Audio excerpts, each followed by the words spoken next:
Hello everyone, welcome back to online study on.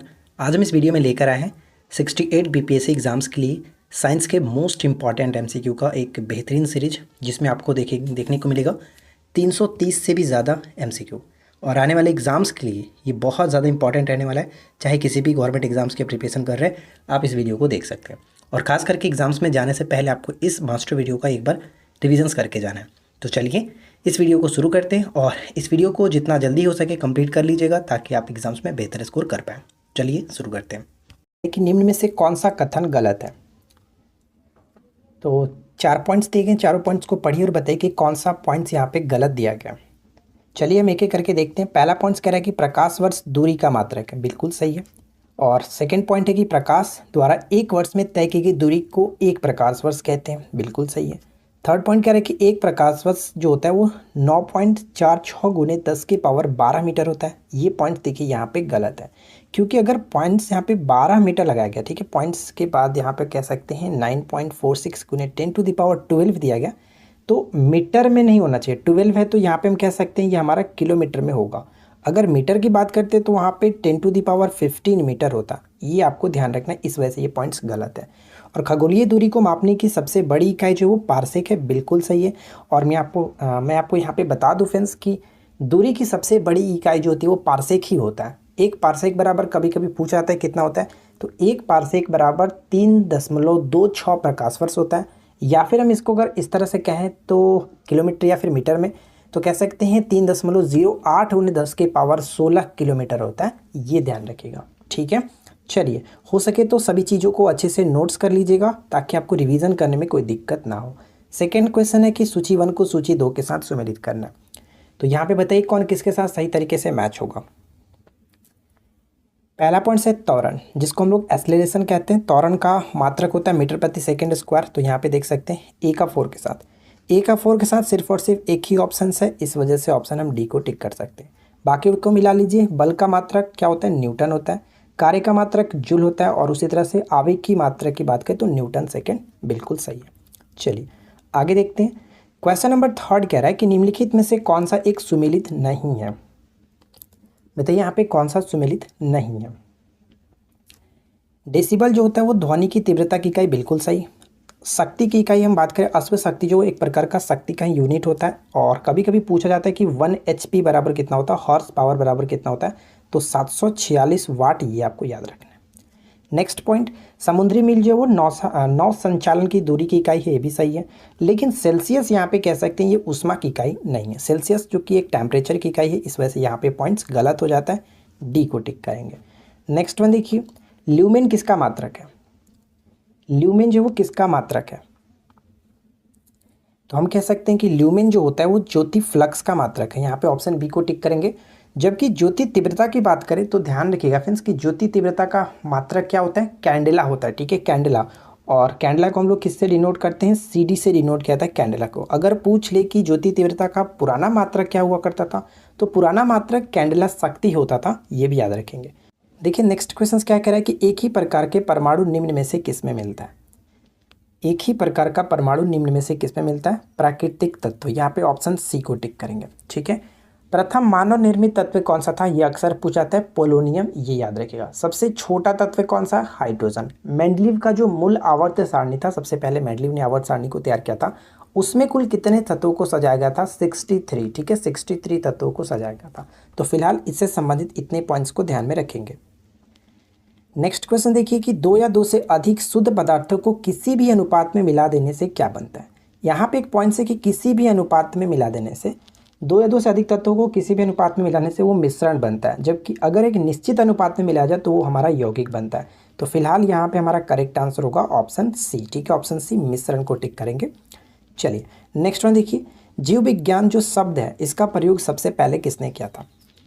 जीव विज्ञान शब्द का प्रयोग सबसे पहले किसने किया था? लेमार्क तथा ट्रेविरेनस। यहाँ पे ऑप्शन हम डी को टिक करेंगे, ठीक है। आगे बढ़ते हैं। नेक्स्ट वन देखिए कि फाइकोलॉजी में किसका अध्ययन किया जाता है। सभी क्वेश्चंस को ध्यान से समझिएगा, क्योंकि वीडियो के एंड में मैं आपसे 5 क्वेश्चंस भी पूछने वाला हूँ, ठीक है। उसका राइट आंसर कमेंट्स करके बताना होगा, MCQ फॉर्मेट में नहीं होगा, ये ध्यान रखिएगा। 5 क्वेश्चन मैं आपसे पूछूंगा, इन्हीं सभी क्वेश्चंस में से। तो फाइकोलॉजी में किसका अध्ययन करते हैं? तो फाइकोलॉजी में हम लोग किसका अध्ययन करते हैं? जो कि सवालों का अध्ययन करते हैं। यहाँ पे ऑप्शन हम ए को टिक करेंगे, ठीक है। फाइकोलॉजी में सवालों का अध्ययन, जबकि कवक की अगर हम बात करें तो कवक का जो अध्ययन होता है यानी कि कवकों का अध्ययन माइकोलॉजी कहलाता है, ये याद रखना है। आगे बढ़ते हैं। नेक्स्ट वन देखिए क्या है कि क्यूरी। क्यूरी जो है वो किसकी इकाई है? क्यूरी किसकी इकाई है? तो राइट आंसर यहाँ पे हो जाएगा रेडियो एक्टिव धार्मिकता की, ठीक है। रेडियो एक्टिव जो तत्व होते हैं इसके बारे में हम बात करते हैं कि इसकी जो रेडियो एक्टिविटी धार्मिकता इसका यूनिट होता है क्यूरी, ये तो आपको ध्यान रखना है। अगर हम बात करें फ्रेंड्स कि सबसे पहले रेडियो एक्टिविटी की जो घटना है किसने प्रस्तुत की थी, तो सर्वप्रथम बैकुलर ने 1886 में प्रस्तुत की थी, ये आपको याद रखना है, ठीक है। और इससे कुछ जुड़ी पॉइंट्स भी मैंने यहाँ पे नोट डाउन किया ताकि हम पढ़ सकते हैं। देखिए, प्राकृतिक रूप से पाए जाने वाले पदार्थों, तत्वों और उनके घटकों का कुछ निश्चित अदृश्य किरणों, यहाँ पे ध्यान दीजिएगा, अदृश्य किरणों के द्वारा स्वयं विघटित होने की जो घटना होती है उसको हम लोग रेडियो एक्टिविटी कहा जाता है। और रेडियो एक्टिविटी पदार्थ से निकलने वाली जो अदृश्य किरणें होती हैं उनको हम लोग कहते हैं रेडियो एक्टिव किरणें, ठीक है। और रेडियो एक्टिविटी की घटना सर्वप्रथम जो कि कह सकते हैं बैकुलर ने 1886 में प्रस्तुत की थी, ये आपको याद रखना है। और एक और पॉइंट्स यहाँ पे देख सकते हैं कि बाद में जो मैडम यहाँ पे पियरे क्यूरी और मैडम क्यूरी ने प्लूटोनियम, फ्रांसियम और रेडियम में भी जो कि रेडियो एक्टिविटी के गुण को पता लगाया था, ये आपको याद रखना है। एक क्वेश्चन अक्सर पूछा जाता है कि रेडियो एक्टिव विघटन के पश्चात कौन से किरण को उत्सर्जित करते हैं, तो वो अल्फा, बीटा और गामा तीनों प्रकार के किरणों का उत्सर्जन करते हैं, ये भी याद रखिएगा। नेक्स्ट क्वेश्चन क्या है कि ताप युग में तापमापी किस सिद्धांत पर आधारित है? ताप युग में तापमापी किस सिद्धांत पर आधारित है? तो ये सीबेक के प्रभाव पर आधारित है, यहाँ पे ऑप्शन हम ए को टिक करेंगे। देखिए यहाँ पे पढ़ सकते हैं कि यह तापमापी दो धातुओं से बने ताप युग में द्वारा माप देता है। सिद्धांत की अगर बात करें तो ये तापमापी सीबेक के प्रभाव पर आधारित होता है, ये भी इंपॉर्टेंट हो जाता है। नेक्स्ट वन क्या है कि कौन सा धातु विद्युत का कुचालक है, यानी उससे विद्युत होकर के प्रवाहित नहीं हो सकता है, और वो है कह सकते हैं लेड यानी कि सीसा, ठीक है। सीसा से संबंधित एक क्वेश्चन अक्सर पूछा जाता है कि जो लेड होता है वो किस प्रकार का क्या यानी कि क्या होता है, लेड एक प्रकार का क्या है, तो ये एक प्रकार का अतिशीतित द्रव होता है, ध्यान रखेंगे। नेक्स्ट पॉइंट कि निम्न में से कौन सा एक यौगिक है? तो यौगिक हम लोगों ने ऊपर में देखा था कि मिश्रण और यौगिक किसे कहते हैं। तो यौगिक जो होता है वो दो या दो से अधिक पदार्थों को एक निश्चित अनुपात में मिलाया जाए तब उसको हम लोग यौगिक कहते हैं। तो अगर हम यहाँ पे बात करें अमोनिया तो बिल्कुल करेक्ट है, क्योंकि अमोनिया का फॉर्मूला क्या होता है NH3। यहाँ पे देख सकते हैं कि नाइट्रोजन और हाइड्रोजन दोनों के दोनों अगर बात करें तो ये फिक्स अनुपात में होता है कि 1 और 3 इसी में होगा, तो यहाँ पे कह सकते हैं अमोनिया। अमोनिया से संबंधित 2-3 पॉइंट्स आपको ध्यान रखना है, जैसे अमोनिया का गंध किस तरह का होता है, तीक्ष्ण गंध इसमें होता है, और ये एक प्रकार का कलरलेस गैस होता है, और ये हवा से भी हल्की होती है। ये क्वेश्चन अक्सर पूछा जाता है कि हवा से हल्की कौन सी गैस है, तो यहाँ पे अमोनिया गैस है, ठीक है। और ये जल में काफ़ी तेज़ी से यानी कि अति विलय होता है, ये भी याद रखिएगा, जल में बहुत जल्द घुल जाता है। और एक क्वेश्चन से आपको याद रखना है कि अमोनिया के जलीय घोल को लिक्कर अमोनिया कहते हैं, ठीक है। लिक्कर अमोनिया कहा जाता है, जिसकी प्रकृति कैसी होती है, क्षारीय प्रकृति का होता है। और यहाँ पे एक और पॉइंट्स पढ़ सकते हैं कि जोसेफ प्रिस्टली ने सर्वप्रथम अमोनियम क्लोराइड को चूने के साथ गर्म करके अमोनिया गैस को तैयार किया था, ठीक है। नेक्स्ट वन क्या है कि निम्नलिखित में से किसे वर्गीकी का पितामह कहा जाता है? फादर ऑफ टैक्सोनॉमी के नाम से किसे जानते हैं? वर्गीकी का पितामह। तो राइट आंसर यहाँ पे होगा लीनियस, ठीक है। Option C will be correct answer. यहाँ पे देखिए पढ़ सकते हैं कि कार्ल लीनियस एक स्वीडिश वनस्पति शास्त्री, चिकित्सक और जीव वैज्ञानिक थे, जिन्होंने द्विपद नामकरण, ठीक है, द्विपद नामकरण की आधुनिक अवधारणा की नींव रखी, और इन्हें आधुनिक वर्गीकी का पिता के रूप में जाना जाता है। साथ ही साथ यह आधुनिक पारिस्थितिकी के प्रणेताओं में से एक थे, ये आपको याद रखना है।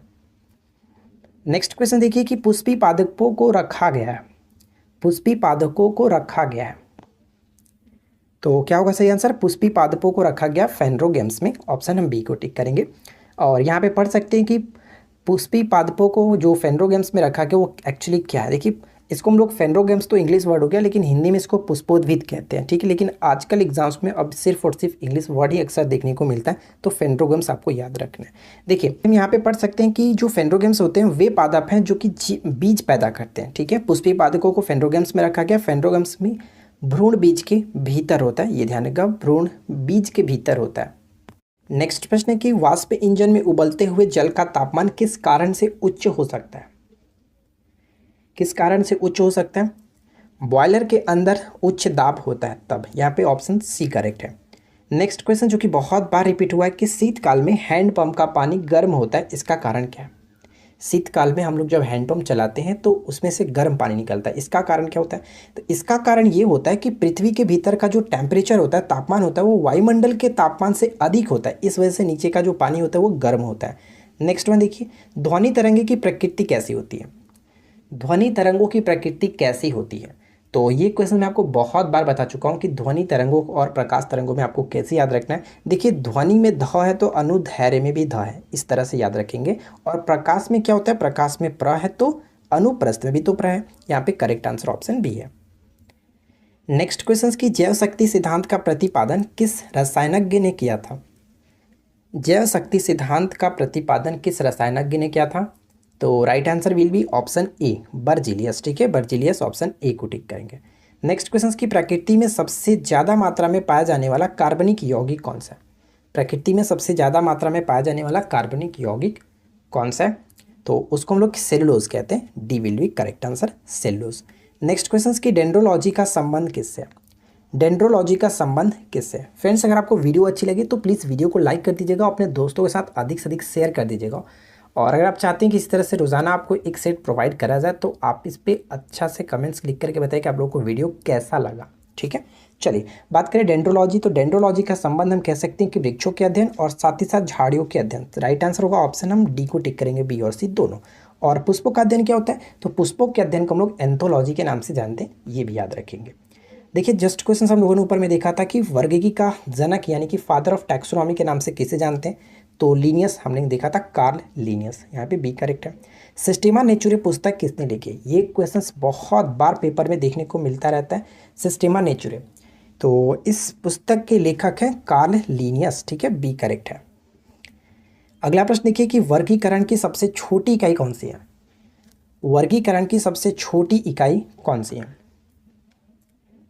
तो राइट आंसर यहाँ पे क्या होगा? ऑप्शन सी, जाति जो का सबसे छोटी इकाई है। चलिए इसके बारे में हम कुछ पढ़ लेते हैं, पॉइंट्स देखिए क्या है। साधारणतः सभी वैज्ञानिक सहमत है कि जंतुओं का वर्गीकरण निम्नलिखित प्रकार से होना चाहिए, जिसमें छोटे समूह से प्रारंभ करके क्रमशः बड़े बड़े समूह दिए गए। यानी सबसे छोटा जो वो जाति होता है और सबसे बड़ा संघ या फिर फाइलम कहते हैं। ठीक है, तो इस तरह से याद रखेंगे, बाकी आप इसको पढ़ करके याद रखिएगा। चलिए आगे बढ़ते हैं। आलू किस कुल से संबंधित है? बताइए कि आलू जो वो किस कुल से संबंधित है? आलू का संबंध हम कह सकते हैं सोलेनेसी कुल से। सोलेनेसी कुल के अंतर्गत और भी बहुत सारी चीज़ें आती हैं, जैसे आलू हो गया तो बैंगन, टमाटर, मिर्च, धतूरा आदि, ये सभी के सभी आते हैं। एक तरह से आप याद रख सकते हैं कि जो हम लोग कहते हैं इसको, अगर आप चोखा जिसका हो सकता है, ठीक है, चोखा आपने खाया होगा, तो चोखा जिसका भी हो सकता है आप उसको कह सकते हैं, जैसे आलू का, बैंगन का, टमाटर का, मिर्च उसमें डाला जाता है। तो इस तरह से आप सिंपल सी भाषा में याद रख सकते हो, ये हमारी लैंग्वेज हो गई। अगला क्वेश्चन देखिए, अवसर्व तरंगों की आवृत्ति कैसी होती है? अवसर्व तरंगों की आवृत्ति कैसी होती है? तो अवसर्व तरंगों की आवृत्ति हम कह सकते हैं जो कि हम लोग जो सुनते हैं वो क्या होता है? हम लोग जो सुनते हैं वो होता है ऑडिएबल वेव। लेकिन अवसर्व जो तरंग होता है हम लोग सिर्फ और सिर्फ 20 हर्ट्ज से लेकर के 20,000 हर्ट्ज को सुनते हैं। लेकिन अवसर्व जो तरंग होता है इंफ्रासोनिक वेव, वो होता है 20 हर्ट्ज से कम। यानी कि करेक्ट आंसर यहाँ पे होगा ऑप्शन ए। जबकि 20,000 हर्ट्ज से अधिक जो होता है वो अल्ट्रासोनिक वेव होता है, जिसको हम लोग परासर्व तरंगे कहते हैं। तो फिलहाल यहाँ पे करेक्ट आंसर होगा ऑप्शन ए। ठीक है, आगे देखिए, और यहाँ पे आपका 25 क्वेश्चंस कंप्लीट होता है। तो उम्मीद करता हूँ कि आप लोगों को ये वीडियो अच्छा लगा होगा। वीडियो पसंद आया तो पता है क्या करना है, लाइक करना है, साथ ही साथ चैनल को सब्सक्राइब जरूर करके रखिए ताकि नेक्स्ट वीडियो की नोटिफिकेशन आपको ऑन टाइम मिलती रहे। और क्यूज का क्वेश्चन, जो भी चीज़ें आपने ऊपर में देखा था, देखते हैं कितनी चीज़ें आपको याद हुई। बताइए कि कवक अध्ययन को क्या कहते हैं? कवकों का अध्ययन। प्रकाश कौन सी तरंगे है? साथ ही साथ थर्ड क्वेश्चन की ताप युग में तापमापी किस सिद्धांत पर कार्य करता है? फोर्थ क्वेश्चन की प्रथम मानव निर्मित तत्व कौन सा था? और लास्ट पॉइंट है कि रेडियो एक्टिविटी के बारे में 2 महत्वपूर्ण पॉइंट्स आपको बताने हैं। जो भी आपको अच्छा लगे आप उसको बता सकते हैं। क्वेश्चन क्या कह रहे हैं कि वायु में ध्वनि की चाल 332 मीटर प्रति सेकंड होती है। यदि दाब बढ़ा करके दुगना कर दिया जाए तो ध्वनि का चाल क्या होगा? काफ़ी अच्छा क्वेश्चन है, ध्यान से समझिएगा। तो इस प्रश्न का करेक्ट आंसर होगा ऑप्शन बी, 332 मीटर प्रति सेकंड। अब यहाँ पे इसका राइट आंसर 332 मीटर प्रति सेकंड क्यों हुआ? तो मैं आपको बता दूं कि ध्वनि का जो चाल होता है उस पर दाब का कोई भी इफ़ेक्ट नहीं पड़ता है, यानी दाब को बढ़ाएं या घटाएं कोई मतलब नहीं पड़ता है, कोई असर नहीं होता है। लेकिन ताप को अगर बात करें, ताप बढ़ाने पर ध्वनि की चाल बढ़ती है, ताप घटाने पर घटता है। तो ये ध्यान रखिएगा, यहाँ पे ऑप्शन बी को टिक करेंगे। सेकेंड क्वेश्चन से कि ध्वनि तरंगें सर्वाधिक तीव्र गति से चलती हैं, बताइए किस में। तो ये तो आपको क्लियर हो गया होगा कि ध्वनि किसी न किसी मीडियम से होकर के गुजरती है। तो यहाँ पे ये आपका, अगर आपने निर्वात को टिक किया तो ये आपका ऐसे भी गलत हो जाएगा, क्योंकि ध्वनि निर्वात में नहीं चलती है, उसको चलने के लिए किसी न किसी मीडियम चाहिए होता है। तो यहाँ पे राइट आंसर क्या होगा, ध्वनि सबसे अधिक जो कि ठोसों में चलता है, ऑप्शन ए को टिक करेंगे। अगर प्रकाश की बात की जाती तो वहाँ पर हम वैक्यूम मीडियम कर सकते थे, जो कि निर्वात में। तो करेक्ट आंसर होगा ऑप्शन ए, ठोस में। स्टेनलेस स्टील एक मिश्र धातु है, जबकि वायु है एक। देखिए, स्टेनलेस स्टील जो होता है वो मिश्र धातु होता है, जबकि वायु क्या होता है, तो वायु एक प्रकार का मिश्रण होता है, क्योंकि वायु में बहुत सारे गैस हैं जो कि उनका निश्चित अनुपात नहीं है, निश्चित रेशियो नहीं है। इस वजह से हम कह सकते हैं कि ये एक प्रकार का मिश्रण होता है। यहाँ पे राइट आंसर होगा ऑप्शन ए। अगर हम बात करें स्टेनलेस स्टील, तो स्टेनलेस स्टील में कई सारे मिश्र धातु होते हैं, जैसे हम कह सकते हैं लोहा भी होता है, क्रोमियम होता है, निकेल होता है। यहाँ पे आप पढ़ सकते हैं, देख सकते हैं, लोहा, क्रोमियम, निकेल और कार्बन की मात्रा भी होती है।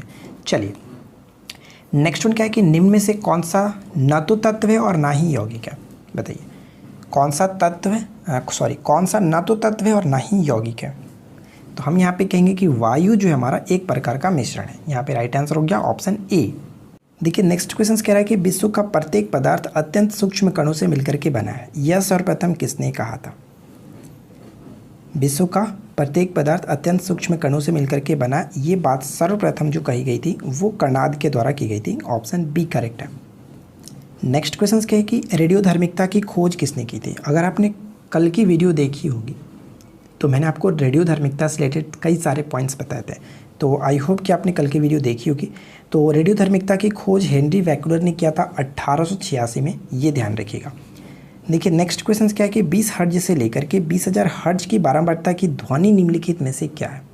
यानी 20 हर्ट्ज से 20,000 हर्ट्ज की जो भी फ्रीक्वेंसी वाली साउंड है उसको हम लोग किस नाम से जानते हैं, उसको हम कहते हैं सर्व या फिर ऑडिएबल ध्वनि, जिसको हम लोग सुन सकते हैं। ठीक है, आगे बढ़ते हैं। नेक्स्ट क्वेश्चन की तरंग का वेग भी, आवृत्ति n और तरंग दैर्घ्य n जो कि लैम्डा, इनके संबंध क्या होगा। ये जो फॉर्मूला होता है इसका हम लोग यूज़ न्यूमेरिकल को सॉल्व करने में करते हैं, तो इसलिए ये काफ़ी इंपॉर्टेंट है। इसको ध्यान रखिएगा कि इन तीनों में जो संबंध होता है, रिलेशन होता है, वो हम कह सकते हैं कि v = n लैम्डा होता है। ठीक है, ये आपको याद रखना है। आगे देखिए, चंद्रमा पर धरातल से दूर विस्फोट सुनाई नहीं पड़ता, इसका कारण क्या है। चंद्रमा पर धरातल से दूर विस्फोट सुनाई नहीं पड़ता, इसका कारण क्या है। तो इसका सिंपल सा कारण ये है कि क्योंकि चंद्रमा पर कोई भी वायुमंडल नहीं है। तो करेक्ट आंसर क्या होगा, वो ऑप्शन डी को टिक करेंगे, उपरोक्त में से कोई नहीं, इनमें से कोई नहीं। ठीक है, नेक्स्ट वन देखिए, कथन ए कह रहा है कि चमगादड़ रात्रि में किसी वस्तु से बिना टकराए ही उड़ता है, ये बिल्कुल सही। सेकेंड पॉइंट है कि चमगादड़ों में इंफ्रासोनिक तरंगें निकलती है और ये उड़ सकते हैं, कारण क्या है, तो इनके उड़ने का कारण होता है अल्ट्रासोनिक वेव। ये अल्ट्रासोनिक वेव को रिलीज़ करते हैं, जिस वजह से वो रात्रि में उड़ पाते हैं। तो इंफ्रासोनिक यहाँ पे नहीं होगा, अल्ट्रासोनिक होना चाहिए। कह सकते हैं कि ए सही है परंतु आर गलत है, इस वजह से ऑप्शन सी होगा। नेक्स्ट वन क्या है, जंतुओं में होने वाला फूड एंड माउथ रोग किसके कारण उत्पन्न होता है। फूड एंड माउथ रोग को हम लोग मुंहपका और खुरपका के रोग के नाम से भी जानते हैं अक्सर। तो देखिए, ये जो होता है एक प्रकार का विषाणु से होने वाला रोग है, ऑप्शन हम डी को टिक करेंगे। पढ़ सकते हैं कि विभक्त खुर वाले पशुओं अत्यंत संक्रामक एवं घातक विषाणु जनित रोग है, जैसे इसमें गाय, भैंस, भेड़, बकरी, सुअर आदि जो भी पालतू पशु हैं एवं हिरन आदि जंगली पशु को भी ये होता है। यानी इसमें जानवरों को खतरा रहता है जिसमें खुर वाले जो भी जानवर है। नेक्स्ट वन, निम्न में से कौन सा विश्व का सबसे बड़ा पुष्प है। विश्व का सबसे बड़ा पुष्प, दुनिया का सबसे बड़ा पुष्प की बात करें तो वो है रेफ्लेसिया। ठीक है, option C will be correct answer, rafflesia. जबकि दुनिया का सबसे छोटा पुष्प वुल्फिया होता है। आप स्क्रीन पे देख सकते हैं रेफ्लेसिया को, ये किस तरह से होता है और कितना बड़ा होता है। चलिए नेक्स्ट वन क्या है कि सबसे लंबा जीवित वृक्ष कौन सा है। दुनिया का सबसे लंबा जीवित वृक्ष कौन सा है। तो इस प्रश्न का करेक्ट आंसर है सुकोवा, ऑप्शन हम बी को टिक करेंगे, सुकोवा। देखिए फ्रेंड्स, अगर आप इस चीज़ को यहाँ पे थोड़ा सा ध्यान से पढ़ेंगे और इसका आप लोग माइंड में अगर आप इसके बारे में सोचेंगे ना तो बहुत ही ज़्यादा बड़ा होगा ये पेड़। आप इस पर थोड़ा सा इमेजिन करके देखिएगा। पिक्चर तो मैं आपको यहाँ पे दिखा ही रहा हूँ, लेकिन थोड़ा सा आप इमेजिन करके देखिएगा कि कितना बड़ा हो सकता है ये पेड़। ठीक है, तो इसमें ज़्यादा हम डिस्कस नहीं करेंगे। फिलहाल आप इसको एक पॉइंट्स यहाँ पे ध्यान रखिएगा कि ये किस वंश का होता है, तो सिकुआ डेंड्रॉन ये इस वंश का होता है। चलिए नेक्स्ट वन देखिए क्या है। अगला प्रश्न कह रहा है कि केसर मसाला बनाने के लिए पौधे का निम्नलिखित में से कौन सा भाग उपयोग में लाया जाता है। केसर मसाला, तो केसर मसाला बनाने के लिए हम लोग किसका प्रयोग करते हैं, कह सकते हैं वर्तिकाग्र, जिसको स्टिग्मा कहा जाता है, वर्तिकाग्र। Clear. Next question, hydrogen bomb किस सिद्धांत पर आधारित है, बताइए। हाइड्रोजन बम जो किस सिद्धांत पर आधारित है, तो अनियंत्रित संलयन अभिक्रिया। तो ये तो आपको पता ही होगा संलयन अभिक्रिया, लेकिन अनियंत्रित होता है, इस वजह से ध्यान रखेंगे ऑप्शन डी। यहाँ पे एक और पॉइंट्स हम यहाँ पे देख सकते हैं कि हाइड्रोजन बम को हम लोग एक और नाम से जानते हैं, उसका नाम क्या, थर्मोन्यूक्लियर बम। ठीक है, थर्मोन्यूक्लियर बम के नाम से भी जाना जाता है, या फिर इसको एच बम के नाम से भी जानते हैं। इसके अंतर्गत परमाणु विस्फोट की ताकत को बढ़ाने के लिए परमाणु संलयन के द्वितीय चरण का उपयोग किया जाता है। क्लियर। नेक्स्ट वन देखिए, निम्न में से किसका ईंधन मान सबसे अधिक होता है। ईंधन मान सबसे अधिक होता है, देखिए फ्रेंड्स, अगर हम बात करें ईंधन के बारे में तो जनरली हम तीन ईंधन के टाइप्स को यूज़ करते हैं। जैसे एक होता है रसायन, दूसरा होता है जीवाश्म ईंधन और तीसरा होता है जैव ईंधन। रसायन ईंधन की बात करें तो उसमें हाइड्रोजन, मीथेन ये आते हैं। जीवाश्म ईंधन की बात करें तो कोयला, पेट्रोलियम हो गया। अगर जैव ईंधन की बात करें तो इसमें लकड़ी, कास्ट कोयला, बायोडीजल ये सभी के सभी आते हैं। ठीक है, तो यहाँ पे अगर हम सबसे अधिक जिसका ऊष्मामान होता है कह सकते हैं हाइड्रोजन होता है, ऑप्शन ए को टिक करेंगे। और हाइड्रोजन सबसे अच्छा इसका कह सकते हैं कि ऊष्मामान होता है, लेकिन फिर भी इसका हम यूज़ नहीं करते ईंधन के रूप में, घरेलू ईंधन के रूप में। क्यों? क्योंकि हम कह सकते हैं कि सुरक्षित भंडारण की सुविधा नहीं होने के कारण इसका हम लोग उपयोग आमतौर पर नहीं करते हैं। ये पॉइंट्स आपको ध्यान रखना है। और साथ ही साथ हम एक चीज़ मैं आपको और बता दूं कि इसको हम लोग भविष्य के ईंधन के रूप में जानते हैं, भविष्य के ईंधन के रूप में जानते हैं, क्योंकि जब ये जलता है तो बहुत ही कम मात्रा में, लगभग ना के बराबर कार्बन डाइऑक्साइड को रिलीज़ करता है। ठीक है, नेक्स्ट वन, फोटोग्राफी में स्थायीकर के रूप में प्रयोग किए जाने वाला रसायन कौन सा है। देखिए स्थायीकर को हम लोग एक और नाम से जान सकते हैं, यहाँ पे फिक्सर कह सकते हैं आप। ठीक है, फिक्सर। तो बताइए कि इस फोटोग्राफी में फिक्सर के रूप में प्रयुक्त होने वाला रसायन कौन सा है। तो सोडियम थायोसल्फेट यहाँ पे राइट आंसर होगा, ऑप्शन ए। चलिए फ्रेंड्स नेक्स्ट क्वेश्चन देखते हैं। क्वेश्चंस अच्छे लग रहे हो, वीडियो अच्छी लग रही है तो प्लीज़ लाइक ज़रूर करके जाएं, चैनल को सब्सक्राइब कर लीजिएगा, क्योंकि रोज़ाना आपको इसी तरह से एक नया टेस्ट मिलता रहेगा। स्टेनलेस स्टील को बनाने के लिए लोहे के साथ कौन सी धातु उपयोग में लाई जाती है। तो ऊपर हम लोगों ने देखा था स्टेनलेस स्टील किसका किसका मिश्र धातु होता है, क्रोमियम, लोहा, निकेल और कार्बन। तो यहाँ पे कह सकते हैं कि क्रोमियम हमारा दिख रहा है, ऑप्शन बी करेक्ट आंसर है। किसी अमलगम का एक घटक हमेशा होता है। देखिए अमलगम हम तब कहते हैं जब कोई भी मिश्र धातु बनाया गया हो या फिर कोई यौगिक बनाया होगा जिसमें एक पारा उसमें अवस्थित हो। पारा अगर उसमें होगा तो हम कहेंगे कि वो एक अमलगम है। तो यहाँ पे पारा होना चाहिए, मरकरी होना चाहिए। नेक्स्ट क्वेश्चन से कि किसी झील की सतह का पानी जमने ही वाला है, तो झील के अध सतह में जो कि स्थल में कह सकते हैं जल का क्या टेम्परेचर होगा। तो यहाँ पे ध्यान दीजिएगा, करेक्ट आंसर हमारा होगा ऑप्शन डी, यानी कि 4 डिग्री सेल्सियस यहाँ पे बिल्कुल सही आंसर हो जाता है। नेक्स्ट क्वेश्चन क्या है कि पौधे का आर्द्र पतन रोग किसके कारण होता है। पौधे का आर्द्र पतन जो रोग होता है वो किसके कारण होता है। तो यहाँ पे राइट आंसर होगा पीथियम डिबेरियम के कारण, डिबेरिनियम, ऑप्शन ए बिल्कुल करेक्ट आंसर होगा। ठीक है, और इसके बारे में हम यहाँ पे पढ़ सकते हैं कि एक्चुअली में क्या होता है। देखिए पौधे के आर्द्र पतन रोग का प्रभाव पौधे के अंकुरण के समय देखने को ज़्यादा मिलता है, और इस रोग के लगने की वजह से लगने के वजह जो है वो जल भराव के साथ साथ गर्म मौसम होता है। गर्म कह सकते हैं कि गर्म मौसम में जल भराव की वजह से ये रोग अधिक पनपता है, और इस रोग से प्रभावित बीजों का अंकुरण नहीं हो पाता है। अगर रोग अंकुरण के बाद लगता है तो अंकुरित हुआ हुआ पौधा भी मुरझा करके नष्ट हो जाता है। तो ये काफ़ी खतरनाक हो जाता है पौधों के लिए। नेक्स्ट वन देखिए, निम्नलिखित में से कौन सा पौधा मरुद्भिद है। मरुद्भिद है, बताइए। मरुद्भिद का मतलब आपको पता होगा कि रेगिस्तान में जो उगने वाले पौधे होते हैं उनको कहते हैं मरुद्भिद, जिसको हम लोग इंग्लिश में ज़ेरोफाइट कहते हैं। तो यहाँ पे मरुद्भिद के रूप में हम लोग करील को जानते हैं, ऑप्शन सी। तो मैं आपको बता दूं कि करील क्या होता है, तो एक स्क्रीन पे पिक्चर देख लीजिए। करील क्या होता है, करील एक प्रसिद्ध कांटेदार झाड़ियाँ होती है जिसमें पत्ते नहीं होते हैं। ठीक है फ्रेंड्स, और ये हमेशा कंकरीली भूमि वाले जगहों पे उगते हैं झाड़ी हैं, और ये कह सकते हैं कि उष्ण जलवायु का पादप है। और ये जो करील होता है ना, इस पर जब ये कहते हैं इस पर फूल लगता है तो ये काफ़ी थोड़ा देखने में अच्छा लगता है, वरना ऐसे तो बिल्कुल भी घटिया लगता है। नेक्स्ट वन क्या है, निम्नलिखित में से कौन सा सबसे अधिक स्थिर परितंत्र माना जाता है? पारिस्थितिक तंत्र माना जाता है सबसे स्थिर। तो सबसे स्थिर के रूप में हम लोग महासागर को जानते हैं, ऑप्शन ए करेक्ट है। नेक्स्ट क्वेश्चन की मछलियों से संबंधित अध्ययन क्या कहलाता है? मछलियों से संबंधित अध्ययन को हम लोग किस नाम से जानते हैं? तो ध्यान दीजिएगा, मछलियों से संबंधित अध्ययन को हम लोग कहते हैं ichthyology. Ichthyology option C will be correct answer. Osteology में क्या होता है? ऑस्टियोलॉजी में पक्षियों का अध्ययन करते हैं, ठीक है। सॉरी, ऑर्निथोलॉजी पक्षियों का अध्ययन होता है। ऑस्टियोलॉजी में हम लोग हड्डी का अध्ययन करते हैं, माफ़ी चाहूँगा।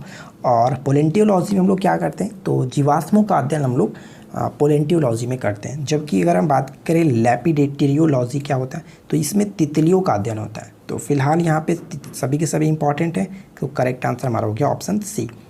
नेक्स्ट क्वेश्चन जो कि इस वीडियो का आखिरी प्रश्न देखिए क्या है कि डीएनए की संरचना को सबसे पहले किसने रेखांकित किया? कई बार ये क्वेश्चन पूछा जा चुका है।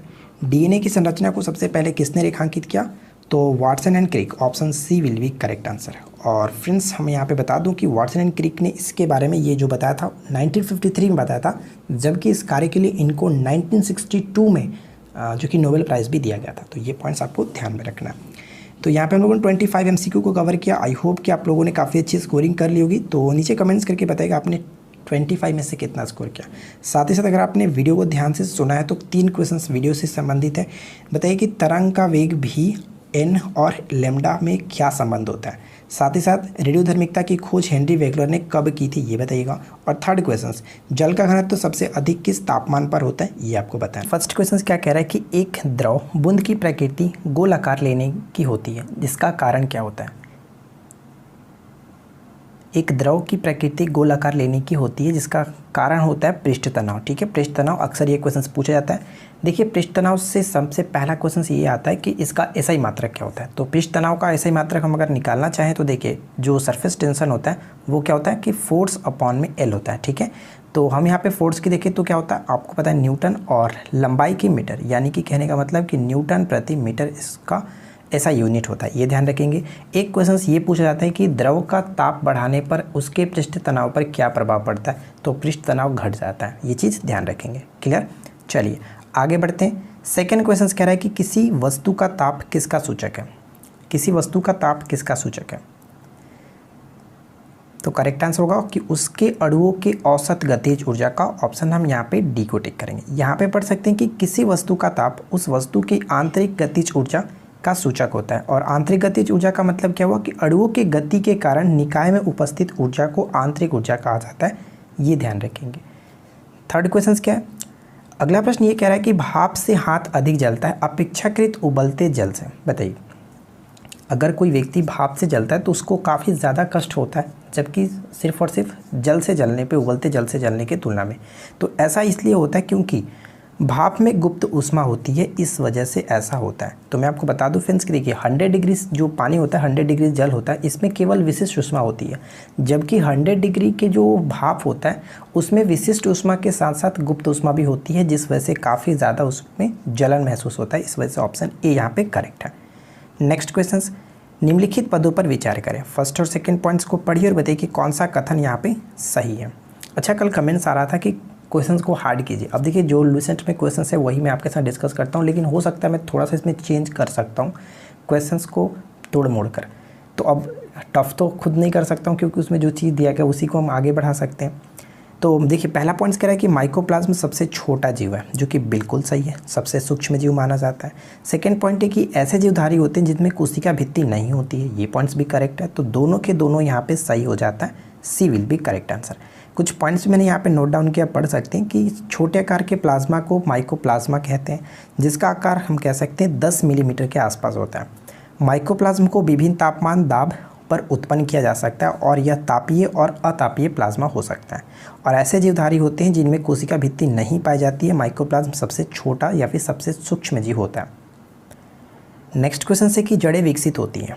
जड़ें विकसित होती हैं, तो ध्यान दीजिएगा, जड़ें जो होती है वो मूलांकुर से विकसित होती है। ऑप्शन बी करेक्ट होगा।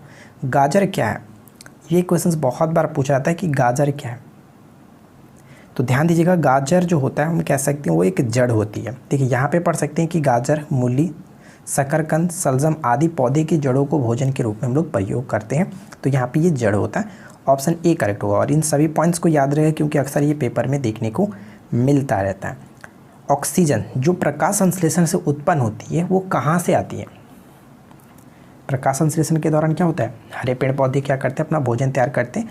और कैसे तैयार करते हैं, तो हमारे वायुमंडल में जो भी कार्बन डाइऑक्साइड की मात्रा होती है वो एब्जॉर्व कर लेते हैं और ऑक्सीजन को रिलीज करते हैं। तो ये ऑक्सीजन जो आता है वो कहाँ से आता है? जल से आता है, यानी ऑप्शन हम ए को टिक करेंगे, ऑप्शन ए। नेक्स्ट वन देखिए, किसकी सुसंक्रिया के कारण मानव शरीर में मिक्सिडीमा होता है? किसकी कुसंक्रिया के कारण मानव शरीर में मिक्सिडीमा होता है? देखिए मिक्सिडीमा के कई सारे कारण होते हैं, जैसे कारण मतलब नहीं, इसके अलग अलग नाम होते हैं। हम पहले अगर बात करें कि ये किस कारण से होता है, तो देखिए सबसे पहले अगर बात करें तो थायराइड ग्रंथि, आपको याद रखना है थायराइड ग्रंथि यानी कि आउटर ग्रंथि, यहाँ पे करेक्ट होगा ऑप्शन डी। और एक्चुअली में होता क्या है कि न्यून क्रिया के कारण, यानी कि थायराइड ग्रंथि की न्यून क्रिया उत्पन्न होने के कारण ऐसा होता है। थायराइड रस की कमी के कारण विभिन्न आयु के विभिन्न लक्षण दिखाई पड़ते हैं। जैसे अगर हम बात करें भ्रूण अवस्था में या फिर शिशु काल में जो बच्चों में ये होता है, इसको हम लोग जड़ मानवता कहते हैं या फिर इसको इंग्लिश में क्रिटिनिज्म कहा जाता है। तो एक्चुअली पेपर में आपको हमेशा क्रिटिनिज्म देखने को ही मिलता है, जो कि फ्रेंड्स एक मिक्सिडीमा का ही एक रूप होता है। जबकि यही चीज़ अगर वयस्क में बात करें तो वयस्क अवस्था में मिक्सिडीमा के नाम से जाना जाता है। तो ये कमी क्या होता है, तो ये हम कमी की बात करते हैं, जो थायरॉक्सिन की कमी कह सकते हैं, थायरॉक्सिन की कमी के कारण ही होता है। ठीक है, चलिए नेक्स्ट वन देखिए, इंसुलिन उत्पादित होता है। इंसुलिन जो है वो कहाँ से उत्पादित होता है? तो हम लोगों ने कई बार देखा होगा कि इंसुलिन जो है वो पेनक्रियाज यानी कि अग्नाशय से रिलीज होता है। अग्नाशय में उपस्थित लैंगरहैंस के बीटा कोशिका से ये रिलीज होता है, ये ध्यान रखिएगा। ठीक है फ्रेंड्स, इंसुलिन की कमी से डायबिटीज़ होता है, ये बहुत बार क्वेश्चन पूछा जाता है। नेक्स्ट क्वेश्चन, प्रकाश तरंग किस प्रकार की तरंग है? अच्छा, आगे बढ़ने से पहले ऊपर का एक क्वेश्चन मैं आपसे पूछता हूँ, बताइएगा जल्दी से कमेंट्स करके कि इंसुलिन की खोज किसने की थी? ठीक है, इंसुलिन की खोज किसने की थी? प्रकाश तरंग किस प्रकार की तरंग है? तो हम लोगों ने फर्स्ट पार्ट में ही बात किया था कि ध्वनि तरंग अनुदैर्घ्य होता है, जबकि प्रकाश तरंग अनुप्रस्थ होता है। ऑप्शन ए करेक्ट होगा, अनुप्रस्थ होता है। नेक्स्ट वन, एक आदमी 1 मीटर से कम दूरी की वस्तु स्पष्ट नहीं देख पाता, वह किस दृष्टि दोष से पीड़ित है?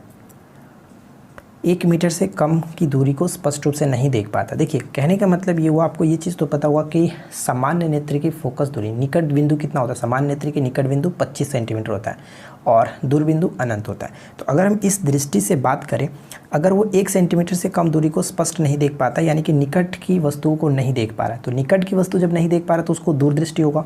तो दूरदृष्टि यहाँ पे करेक्ट आंसर है। और दूरदृष्टि को दूर करने के लिए हम किस लेंस का प्रयोग करेंगे? उत्तल लेंस का प्रयोग करते हैं, ये ध्यान रखिएगा। और इसके जस्ट अपोजिट निकट दृष्टि दोष को दूर करने के लिए अवतल लेंस का प्रयोग किया जाता है। आपस में जुड़ी दो आवेशित वस्तुओं के बीच विद्युत धारा नहीं बहती है, यदि वे होती हैं। आपस में जुड़ी दो आवेशित वस्तुओं के बीच विद्युत धारा नहीं बहती है, ऐसा कब होगा? तो हम कह सकते हैं समान विभव पर। अब ऐसा हम कैसे समझते हैं, देखिए इसको पहले आप एक लाइन इसको पढ़ लीजिए ताकि आपको अच्छे से क्लियरली समझ में आए, उसके बाद मैं आपको फिर से समझाता हूँ। ओम के नियम के अनुसार जो विभव है यानी कि जो भी है, धारा आई के समानुपाती होता है। आपने ये चीज़ पढ़ा होगा, भी समानुपाती आई होता है, और ये तब जाकर टूटता है भी बराबर आई आर, यानी आई आर जो यहाँ पे होता है वो एक कॉन्स्टेंट के रूप में आता है। तो हम कहने का मतलब कि अगर भी बढ़ेगा तो आई भी बढ़ेगा। तो यहाँ पे पढ़िए कि इसके अनुसार यदि विभव समान होगा तो धारा भी समान होती है, यानी अगर ये बढ़ेगा तो ये भी बढ़ेगा और ये घटेगा तो ये भी घटेगा, यानी दोनों एक दूसरे के समान होती है। ये चीज़ ध्यान रखिएगा। इस वजह से कह सकते हैं कि धारा प्रवाहित नहीं होगी। नेक्स्ट पॉइंट, परमाणु के नाभिक में होते हैं। परमाणु के नाभिक में कौन से कण मौजूद होते हैं? तो प्रोटॉन और न्यूट्रॉन। ठीक है, प्रोटॉन और न्यूट्रॉन ये मौजूद होते हैं, जबकि हम कह सकते हैं बातंग कक्ष में इलेक्ट्रॉन चक्रण करता है। नेक्स्ट वन, निम्नलिखित में से कौन सा एक जड़ नहीं है? तो बताइए निम्नलिखित में से कौन सा एक जड़ नहीं है? तो आलू हम कह सकते हैं आलू जड़ नहीं होता, क्योंकि आलू तना के अंतर्गत आता है। नेक्स्ट वन क्या है? एलईडी का पूर्ण रूप क्या होता है? एलईडी का पूर्ण रूप क्या होता है? तो ध्यान दीजिएगा फ्रेंड्स, एलईडी का पूर्ण रूप होता है light emitting diode. Option A will be correct answer. ये क्वेश्चन भी बहुत बार रिपीट हुआ है, तो इसको याद रखेंगे, लाइट इमिटिंग डायोड। मूलांकुर के अतिरिक्त पौधे के किसी भी भाग से विकसित होने वाली जड़ें क्या कहलाती है? One of the most important question है।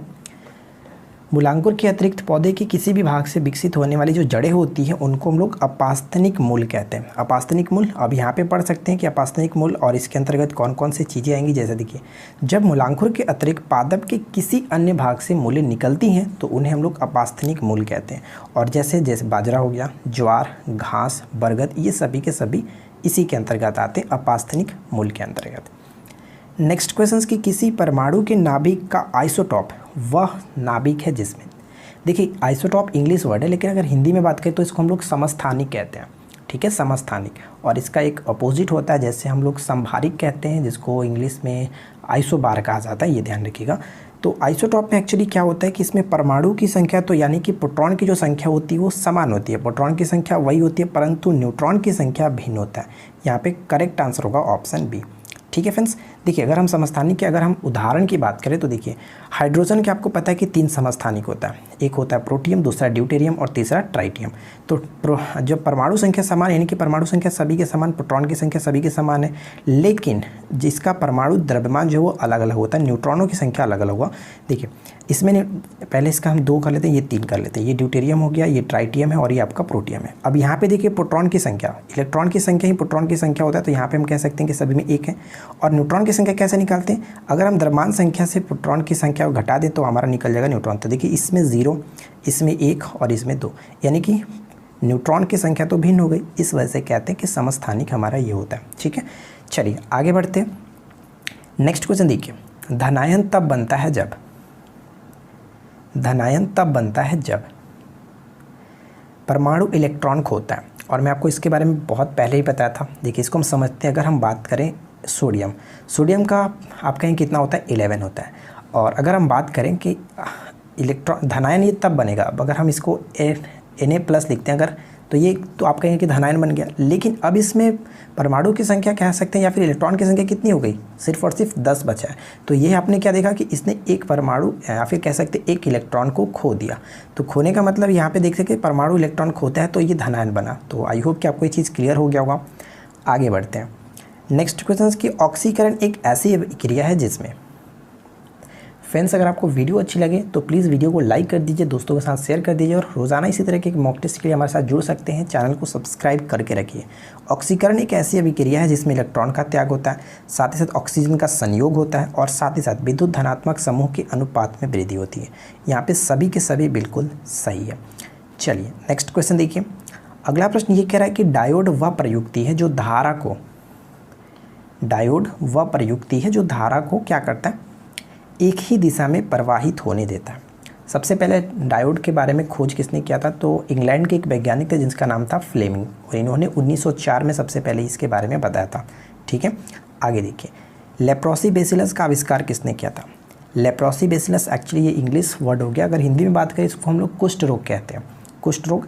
और ये जो होता है इसको हम लोग हेंसेन रोग के नाम से भी जानते हैं। ऑप्शन बी यहाँ पे बिल्कुल सही होगा। ठीक है, ध्यान रखिएगा। और एक चीज़ मैं आपको और बता दूं कि कुष्ठ रोग दिवस कब मनाया था, तो 30 जनवरी को। ठीक है, 30 जनवरी को प्रत्येक वर्ष कुष्ठ रोग दिवस के रूप में मनाया जाता है। देखिए नेक्स्ट क्वेश्चन क्या कह रहा है कि अनुवांशिक यूनिट अर्थात जीन होते हैं, अनुवांशिक यूनिट जो जीन होते हैं वो कहाँ पे होते हैं, गुणसूत्रों में, यानी कि राइट आंसर यहाँ पे होगा ऑप्शन बी, गुणसूत्रों में। ठीक है, आगे बढ़ते हैं। नेक्स्ट क्वेश्चन से कि पीत निम्न में से किसके द्वारा पैदा किया जाता है, बताइए पीत जो है वो निम्न में से किसके द्वारा पैदा किया जाता है। तो इस प्रश्न का करेक्ट आंसर हमारा हो जाएगा ऑप्शन ए, यानी कि यकृत। देखिए पित्त, जो पीत रस होता है वो यकृत से रिलीज होता है। ठीक है, यकृत से रिलीज होता है, जबकि जाकर के जमा कहाँ पे होता है, पित्ताशय में होता है। ये मोस्ट इंपॉर्टेंट क्वेश्चन से कई बार ये रिपीट हुआ है, इसको याद रखेंगे कि पित्त का जो स्राव होता है वो कहाँ से होता है, यकृत से होता है, जबकि जाकर के ये जमा पित्ताशय में होता है। ठीक है फ्रेंड्स, पित्त किस प्रकार का रस, देखिए पित्त किस प्रकार का रस है, तो एक प्रकार का क्षारीय होता है। तो क्षारीय होने का मतलब इसका पीएच वैल्यू 7 से ज़्यादा होगा, तो पीएच वैल्यू 7.5 से लगभग 8.5 तक होता है, ये ध्यान रखिएगा। तो बस आपको इतना याद रखना। आगे देखिए नेक्स्ट क्वेश्चन से कि रुधिर के प्लाज्मा में निम्न में से किसके द्वारा एंटीबॉडीज निर्मित होता है। रुधिर के प्लाज्मा में निम्न में से किसके द्वारा एंटीबॉडी निर्मित होता है। एंटीबॉडी जो निर्मित होता है वो कह सकते हैं लिम्फोसाइट के द्वारा निर्मित होता है। ऑप्शन बी करेक्ट है। नेक्स्ट क्वेश्चन की न्यूमेटाफोर्स यानी कि श्वसन मूल प्रायः मिलते हैं। न्यूमेटाफोर्स श्वसन मूल प्रायः मिलते हैं किसमें? मैंग्रोव पादपों में। देखिए, हम इसको अच्छे से समझना चाहें तो मैंने यहाँ पे पूरे अच्छे तरीके से लिख रखा, समझ सकते हैं। मैंग्रोव पौधे अस्थिर भूमि में उगते हैं। इसकी विलक्षण जड़ें इन्हें न केवल स्थायित्व प्रदान करती है बल्कि धाराओं के तेज बहाव और तूफान में भी मजबूती से खड़ा रहती है और इसमें श्वसन के लिए भी सहायता करती है। साथ ही साथ हम यहाँ पे पढ़ सकते हैं कि मैंग्रोव पौधे में विशेष श्वसन जड़ों का विकास होता है जिसके माध्यम से ये पौधे ऑक्सीजन कार्बन डाइऑक्साइड आदान प्रदान करते हैं। इन जड़ों को न्यूमेटोफोर्स कहते हैं। यानी कि जब ऑक्सीजन और कार्बन डाइऑक्साइड एक दूसरे को आदान प्रदान करते हैं तो इसमें श्वसन मूल डेफिनेटली हो गया। तो इस तरह से हम यहाँ पे समझ सकते हैं। पृष्ठ तनाव का एसआई मात्रक क्या है, साथ ही साथ एलईडी का पूर्ण रूप और थायरॉक्सिन की कमी के कारण भ्रूण अवस्था में कौन सा रोग होता है, ये जल्दी से कमेंट्स करके बता दीजिएगा। पहला क्वेश्चन आपकी स्क्रीन पे दिख रहा होगा। फर्स्ट क्वेश्चन क्या कह रहा है कि द्रव सोना के नाम से जाना जाता है। तो बताइए कि द्रव सोना के नाम से हम लोग किसे जानते हैं? क्या होगा इस प्रश्न का राइट आंसर? तो करेक्ट आंसर होगा ऑप्शन ए, पेट्रोलियम। ठीक है, पेट्रोलियम। और एक्चुअली मैं आपको बता दूं कि पेट्रोलियम को सऊदी अरब में तरल सोना कहा जाता है। ठीक है, तरल सोना के नाम से जाना जाता है।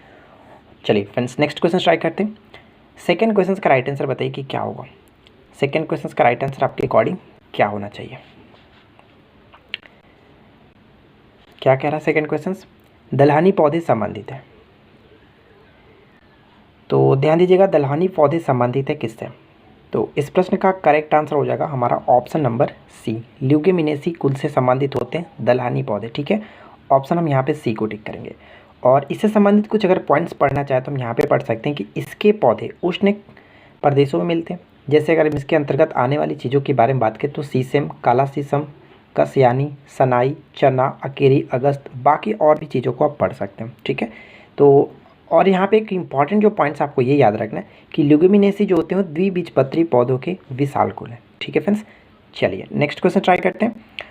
अगला प्रश्न देखिए क्या कह रहा है। क्वेश्चन नंबर थर्ड है कि धान का खैरा रोग का या फिर लघुपत रोग किस तत्व की कमी से होता है? तो ध्यान दीजिएगा, धान का खैरा रोग है या फिर लघुपत रोग है, इसको हम कहते हैं ये जस्ता की कमी के कारण होता है। यानी ऑप्शन हम ए को टिक करेंगे, काफ़ी इंपॉर्टेंट है। साथ ही साथ इससे जुड़ी और भी जो एक्स्ट्रा चीज़ें हैं जो आपको जानना चाहिए वो मैंने यहाँ पे नोट डाउन कर रखा। आप यहाँ पे देखिए, पढ़ करके अच्छे से याद रखने की कोशिश करेंगे। जैसे मक्का में वाइट बर्ड जो रोग होता है वो जस्ता की कमी के कारण, आम या फिर बैंगन में लिटिल लीफ जो रोग होता है वो भी जस्ता की कमी के कारण। उसी तरह से डाइबेक रोग, जो नींबू में डाइबेक रोग होता है वो कॉपर के कारण या फिर तांबा कह सकते हैं। नींबू में लिटिल लीफ रोग ये भी तांबा के कारण। गाजर में कोटर स्पॉट कैल्शियम की कमी के कारण। और मटर में मार्स जो रोग होता है वो मैग्नीज, ठीक उस तरह से सलजम में वाटर कोर, ये भी मैग्नीज के कारण। तो इन सभी को भी आप अच्छे से याद रखेंगे। क्लियर? चलिए नेक्स्ट क्वेश्चन देखिए क्या कह रहा है। रेटिना का नेत्र द्वारा निर्मित जो प्रतिबिंब होता है वो किस तरह का होता है? रेटिना का नेत्र द्वारा निर्मित जो प्रतिबिंब होता है वो किस तरह का होता है? तो इस प्रश्न का करेक्ट आंसर क्या होगा? तो मैं आपको बता दूं फ्रेंड्स, इस प्रश्न का करेक्ट आंसर होगा रेटिना का नेत्र द्वारा प्रतिबिंब जो बनता है वो वास्तविक बनता है, उल्टा बनता है और वस्तु से छोटा बनता है। यानी कि करेक्ट आंसर हो गया ऑप्शन ए। ठीक है, चलिए आगे बढ़ते हैं। नेक्स्ट क्वेश्चन का राइट आंसर क्या होना चाहिए? अगला प्रश्न ये कह रहा है कि जब समतल दर्पण की सहायता से किसी वस्तु के 3 प्रतिबिंब प्राप्त करने के लिए दर्पण के बीच कितने कोण होनी चाहिए? 2 दर्पणों के बीच कितने कोण होने चाहिए कि हमें 3 प्रतिबिंब प्राप्त हो? तो आपको पता होना चाहिए कि इसके निकालने के लिए हमारा फॉर्मूला क्या होता है, 360/θ -1 और बराबर में नंबर ऑफ हमारा जो इमेजेस होता है। ठीक है, तो यहाँ पे हमारे पास कितने प्रतिबिंब बनाने? 3 प्रतिबिंब बनाने। चलिए 360/θ में रखता हूँ, -1 इक्वल टू राइट साइड में हम यहाँ पे 3 रखते हैं। अब यहाँ पे करेंगे तो 360/θ इक्वल टू 4 और 4 की वैल्यू यहाँ पे आएंगे तो थीटा की वैल्यू कितनी हो जाएगी? 90 डिग्री। Clear friends? सॉरी, चलिए आगे बढ़ते हैं। नेक्स्ट क्वेश्चन ट्राई करते हैं।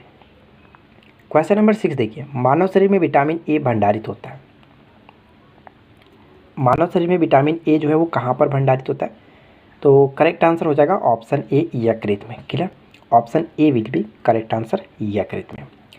और इससे संबंधित कुछ पॉइंट्स पढ़ सकते हैं। जैसे विटामिन ए का नाम होता है रेटिनॉल, इसकी कमी से रतौंधी, जिसको हम लोग नाइट ब्लाइंडनेस कहते हैं। साथ ही साथ जीरोफेथैल्मिया, याद रखिएगा ये भी एक बीमारी है, इसी की कमी के कारण होता है। और इसे संक्रमण रोधी विटामिन भी कहा जाता है क्योंकि यह जीवाणुओं के शरीर का संक्रमण को रोकता है। ठीक है, चलिए नेक्स्ट क्वेश्चन देखिए, अगला प्रश्न कह रहा है कि थायमिन है, बताइए थायमिन जो है वो किस विटामिन का नाम है। तो हम ये ध्यान रखेंगे, थायमिन जो होता है विटामिन B1 का नाम होता है, ठीक है, B1 का। विटामिन C का नाम आपको पता है कि स्कर्बिक एसिड, विटामिन B2 का राइबोफ्लेविन के नाम से जानते हैं, और B6 जो होता है वो पैराडॉक्सिन के नाम से जाना जाता है। क्लियर। नेक्स्ट वन क्वेश्चन का राइट आंसर बताइए क्या होना चाहिए। सेल जो है नाम किस जीव वैज्ञानिक ने सर्वप्रथम दिया था। सेल नाम किस जीव वैज्ञानिक ने सर्वप्रथम दिया था। तो इस प्रश्न का राइट आंसर हमारा हो जाएगा, ऑप्शन हम किसे टिक करेंगे, option C will be correct answer, Robert Hooke. ठीक है, रॉबर्ट हुक बिल्कुल करेक्ट आंसर है। नेक्स्ट क्वेश्चन क्या है, कौन सी जो रचना है वो जंतु कोशिका को वनस्पति कोशिका के विभेदित करती है। कौन सी जो रचना है वो जंतु कोशिका को वनस्पति कोशिका से विभेदित करती है, जिसको हम कह सकते हैं सेंट्रियोल। ठीक है, सेंट्रियोल करेक्ट होगा। पढ़ सकते हैं कि कोशिका जो तारक केंद्र, जिसको सेंट्रियोल इंग्लिश में कहते हैं, हिंदी में तारक केंद्र कहा जाता है, एक बेलनाकार कोशिकांग है जो मुख्यतः ट्यूबिलिन, ठीक है, ट्यूबिलिन नामक प्रोटीन से बना होता है। ये ध्यान रखिएगा। पादप और जंतुओं की कोशिकाओं की संरचना अलग अलग होती है जो पादपों को जंतुओं से भिन्न करती है। पशु और वनस्पति कोशिकाओं में पाए जाने वाले सेंट्रियोल कोशिका विभाजन में मदद करते हैं, ये आपको याद रखना है। चलिए फ्रेंड्स नेक्स्ट क्वेश्चन ट्राई करते हैं। नेक्स्ट वन बताइए कि सूर्य ग्रहण तब होता है जब। सूर्य ग्रहण तब होता है जब, तो ध्यान दीजिएगा, सूर्य ग्रहण तब होता है जब चंद्रमा बीच में आ जाता है। सूर्य और पृथ्वी के बीच चंद्रमा जब आता है तो कहते हैं कि सूर्य ग्रहण होता है। ठीक है, यहाँ पे हम ऑप्शन डी देख रहे हैं, सूर्य, चंद्रमा और पृथ्वी एक रेखा में हो, तो इस स्थिति को हम क्या नाम देते हैं। इस स्थिति को हम लोग सिजगी के नाम से जाना जाता है, जिसको हम लोग युति वियुति के नाम से भी जानते हैं। क्लियर, आगे बढ़ते हैं। नेक्स्ट है कि कोशिका में राइबोसोम की अनुपस्थिति में निम्न में से कौन सा कार्य संपादित नहीं होगा, बताइए। कोशिका में राइबोसोम की अनुपस्थिति में निम्न में से कौन सा कार्य संपादित नहीं होगा। तो इस प्रश्न का राइट आंसर क्या होगा, करेक्ट आंसर विल बी, कोशिका में राइबोसोम की अनुपस्थिति में कौन सा कार्य संपन्न नहीं होगा, प्रोटीन संश्लेषण का कार्य संपन्न नहीं होगा। ऑप्शन हम यहाँ पे सी को टिक करेंगे। क्लियर, आगे देखिए। नेक्स्ट क्वेश्चन से कि किस सूक्ष्म जीव के द्वारा हेपेटाइटिस बी की बीमारी होती है। हेपेटाइटिस बी की जो बीमारी होती है वो किस कारण से होता है, तो हेपेटाइटिस कह सकते हैं, इसको हम लोग एक और नाम से जानते हैं, इसको पीलिया नाम से जाना था। ठीक है, पीलिया, और ये वायरस के कारण होता है। ठीक है फ्रेंड्स, वायरस के कारण। और हेपेटाइटिस जो है इससे प्रभावित जो अंग होता है वो कौन सा है, यकृत प्रभावित होता है, ये ध्यान रखेंगे। क्लियर, आगे देखते हैं। नेक्स्ट क्वेश्चन देखिए क्या है, डेंगू बुखार के कारण मानव शरीर में निम्नलिखित में से किसकी कमी हो जाती है। डेंगू बुखार के कारण मानव शरीर में किसकी कमी हो जाती है, तो ये कह सकते हैं कि प्लेटलेट्स की कमी हो जाती है। डेंगू जो होता है वो किसके कारण होता है, वायरस के कारण होने वाला एक रोग होता है, ये भी आपको याद रखना है। चलिए नेक्स्ट क्वेश्चन देखिए। अगला प्रश्न है कि निम्नलिखित में से किस विटामिन में कोबाल्ट होता है। ये क्वेश्चन बहुत बार पूछा जा चुका है कि किस विटामिन में कोबाल्ट पाया जाता है, बताइए। तो कह सकते हैं कि कोबाल्ट जो होता है वो विटामिन B12 में होता है, जिसका नाम हम बात करें तो साइनोकोबालामीन के नाम से जाना जाता है। Option D will be correct answer. Next question का राइट आंसर क्या होगा, वसा में घुलनशील विटामिन कौन से होते हैं। देखिए ध्यान दीजिएगा कि विटामिन जो होते हैं वो दो चीज़ों से घुलते हैं, एक तो जल में घुलनशील होता है और दूसरा जो होता है वो वसा में घुलनशील होता है। तो अगर जल में घुलनशील की बात करें तो बी और सी, सिर्फ दो ही विटामिन है जो जल में घुलनशील है, बी और सी। लेकिन वसा में घुलनशील की बात करें तो ए, डी, ई और के, ये चार विटामिन यहाँ पे हम देख सकते हैं वसा में घुलनशील है। तो अगर अकॉर्डिंग टू ऑप्शन देखें तो यहाँ पे देखिए वसा में घुलनशील विटामिन का मतलब कह सकते हैं कि कैल्सीफेरॉल, केरोटीन और टेकोफेरॉल। यहाँ पे आपको दिख रहा होगा कैल्सीफेरॉल विटामिन डी हो गया, केरोटीन अगर हम बात करें तो ये विटामिन ए होगा, जिसको हम लोग रेटिनॉल के नाम से जानते हैं। और टेकोफेरॉल की बात करें तो टेकोफेरॉल हम कह सकते हैं विटामिन ई होता है। तो यहाँ पे कुल मिलाकर ऑप्शन बी हमारा बिल्कुल सही है। क्लियर, चलिए आगे बढ़ते हैं। नेक्स्ट क्वेश्चन का राइट आंसर क्या होना चाहिए, इको मार्क उन भारतीय उत्पादों को दिया जाता है जो, इको मार्क उन भारतीय उत्पादों को दिया जाता है जो पर्यावरण के प्रति मैत्रीपूर्ण हो, यानी राइट आंसर होगा ऑप्शन सी, पर्यावरण के प्रति मैत्रीपूर्ण हो। ध्यान दीजिएगा BIS यानी कि ब्यूरो ऑफ इंडियन स्टैंडर्ड जो है, इसके द्वारा 1991 से इसको स्टार्ट किया गया था, इस प्रमाण पत्र को देने का, इको मार्क। ठीक है, आगे बढ़ते हैं। नेक्स्ट क्वेश्चन का राइट आंसर बताइए, निम्न में से वह वैज्ञानिक कौन है जिसने पहली बार रुधिर परिसंचरण की व्याख्या की थी? तो ध्यान दीजिएगा फ्रेंड्स, रुधिर परिसंचरण की व्याख्या सबसे पहले विलियम हॉर्वे ने किया था। ऑप्शन हम यहाँ पे बी को टिक करेंगे। साथ ही साथ कार्ल लैंडस्टीनर की बात करें तो इन्होंने रक्त समूह की खोज की थी। ठीक है, रक्त समूह की खोज कार्ल लैंडस्टीनर ने किया था। अगला प्रश्न, अल्फा कण के 2 इकाई धनावेश होते हैं, इसका द्रव्यमान लगभग बराबर होता है। अल्फा कण के 2 इकाई धनावेश होते हैं, इनका द्रव्यमान लगभग बराबर होता है। किसके बराबर होता है? तो हीलियम के 1 परमाणु के बराबर होता है। Option B will be correct answer. Helium के 2 परमाणु के हीलियम के 1 परमाणु के बराबर होता है, ध्यान रखेंगे। अगला क्वेश्चन क्या कह रहा है कि यंग प्रत्यास्थ गुणांक का एसआई मात्रक क्या होता है? यंग प्रत्यास्थ गुणांक का एसआई मात्रक क्या होता है? तो ध्यान दीजिएगा, यंग प्रत्यास्थ गुणांक का एसआई मात्रक हम कह सकते हैं कि न्यूटन प्रति metre square. Option C will be correct answer.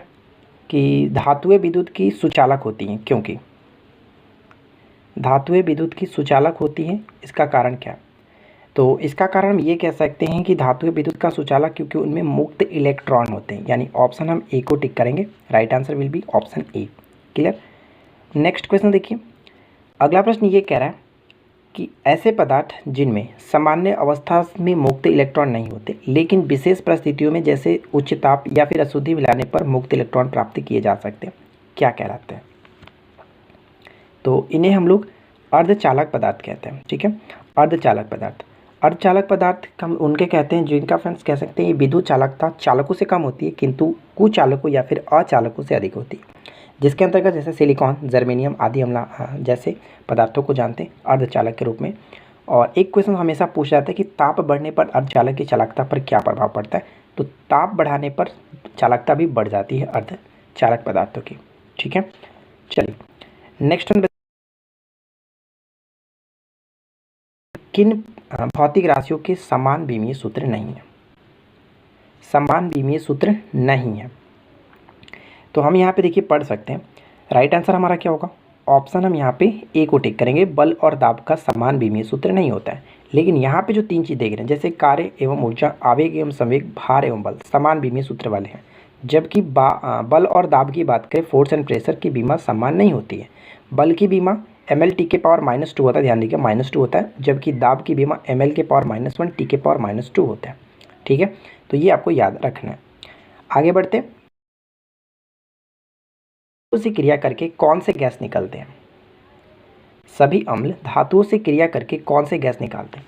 देखिए, सभी अम्ल की बात करें तो HCl मानते हैं कि एक हाइड्रोक्लोरिक अम्ल हो गया और ये धातु से क्रिया कर रहा है, मान के चलते हैं कि सोडियम से क्रिया करता है, तो ये सोडियम क्लोराइड तो बना लिया NaCl, लेकिन इसमें गैस कौन सा निकला? तो हाइड्रोजन गैस बाहर निकल गया, यानी करेक्ट आंसर क्या होगा? Option A. हमेशा हाइड्रोजन गैस बाहर निकलता है, जब भी कोई अम्ल किसी धातु से क्रिया करता है तो हमेशा हाइड्रोजन गैस को रिलीज करता है।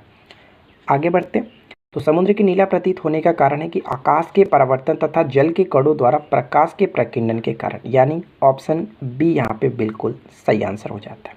ठीक है, चलिए नेक्स्ट क्वेश्चन देखिए। अगला प्रश्न कह रहा है कि रोगियों के दांत देखने में दंत चिकित्सकों द्वारा प्रयुक्त दर्पण कौन सा है? क्या होगा राइट आंसर? दंत चिकित्सकों द्वारा प्रयुक्त जो दर्पण होता है वो हम कहते हैं अवतल दर्पण होता है। ऑप्शन बी करेक्ट होगा। साथ ही साथ हम एक चीज़ और ध्यान रख सकते हैं कि हजामत बनाने के लिए भी दर्पण यही प्रयुक्त होता है, अवतल दर्पण। ठीक है, पहला क्वेश्चन ये कह रहा है कि पास्चर प्रसिद्धि है। देखिए, पास्चर आपको पता होगा, लुईस पास्चर का नाम आपने सुना होगा। वो प्रसिद्ध क्यों है? तो रोगों की जर्म थ्योरी के लिए वो काफ़ी फेमस थे। और अगर हम इससे थोड़े दूसरे शब्दों में बात करें तो कह सकते हैं कि उन्होंने भोजन और पेय पदार्थों में बैक्टीरिया के प्रभाव को कम करने के लिए एक विधि को विकसित किया था जिसे पाश्चरीकरण कहते हैं। ठीक है, पाश्चराइजेशन आपने पढ़ा होगा, तो ये इन्होंने विकसित किया था, जिस वजह से काफ़ी फेमस थे। सेकेंड क्वेश्चन ये कि निम्न में से सबसे छोटा जीव कौन सा है? सबसे छोटा जीव के रूप में हम लोग किसे जानते हैं? तो राइट आंसर यहाँ पे होगा ऑप्शन सी, माइकोप्लाज्मा। ठीक है, ध्यान दीजिएगा, माइकोप्लाज्मा जो कि सूक्ष्म जीव है, सबसे सूक्ष्म जीव माना जाता है। और क्या कह सकते हैं कि इसमें कोशिका भित्ति नहीं होती। ये अक्सर पूछा जाता है कि इसमें कोशिका भित्ति नहीं होती है। ठीक है, नेक्स्ट वन देखिए, जो जीवाणु सीधे ही वायुमंडल नाइट्रोजन को नाइट्रोजन के यौगिकों में बदलते हैं क्या कहलाते हैं? वायुमंडलीय नाइट्रोजन को नाइट्रोजन के यौगिक में बदलते हैं, उनको हम लोग क्या कहते हैं? नाइट्रोजन स्थिरीकारी जीवाणु कहते हैं। ऑप्शन सी बिल्कुल करेक्ट आंसर होगा। क्वेश्चन नंबर 4 देखिए, मानव की आंत में पाया जाने वाला जीवाणु कौन सा है? मानव की आंत में पाया जाने वाला जो जीवाणु है वो कौन सा है? तो राइट आंसर यहाँ पे होगा ऑप्शन हम बी को टिक करेंगे, एस्चेरियाई कोलाई कहते हैं। देखिए ई कोलाई अक्सर आपको देखने को मिलता है, तो इसका पूरा नाम जो होता है वो एस्चेरियाई कोलाई होता है, इसका संक्षिप्त रूप है। और ये कह सकते हैं कि एक तरह का बैक्टीरिया होता है जो कि मनुष्यों और पशुओं के पेट में हमेशा रहता है। इस बैक्टीरिया के ज़्यादातर रूप हानिकारक ही होते हैं, लेकिन कुछ ऐसे भी होते हैं जो कि पेट में मरोड़ और दस्त जैसे लक्षण पैदा करते हैं।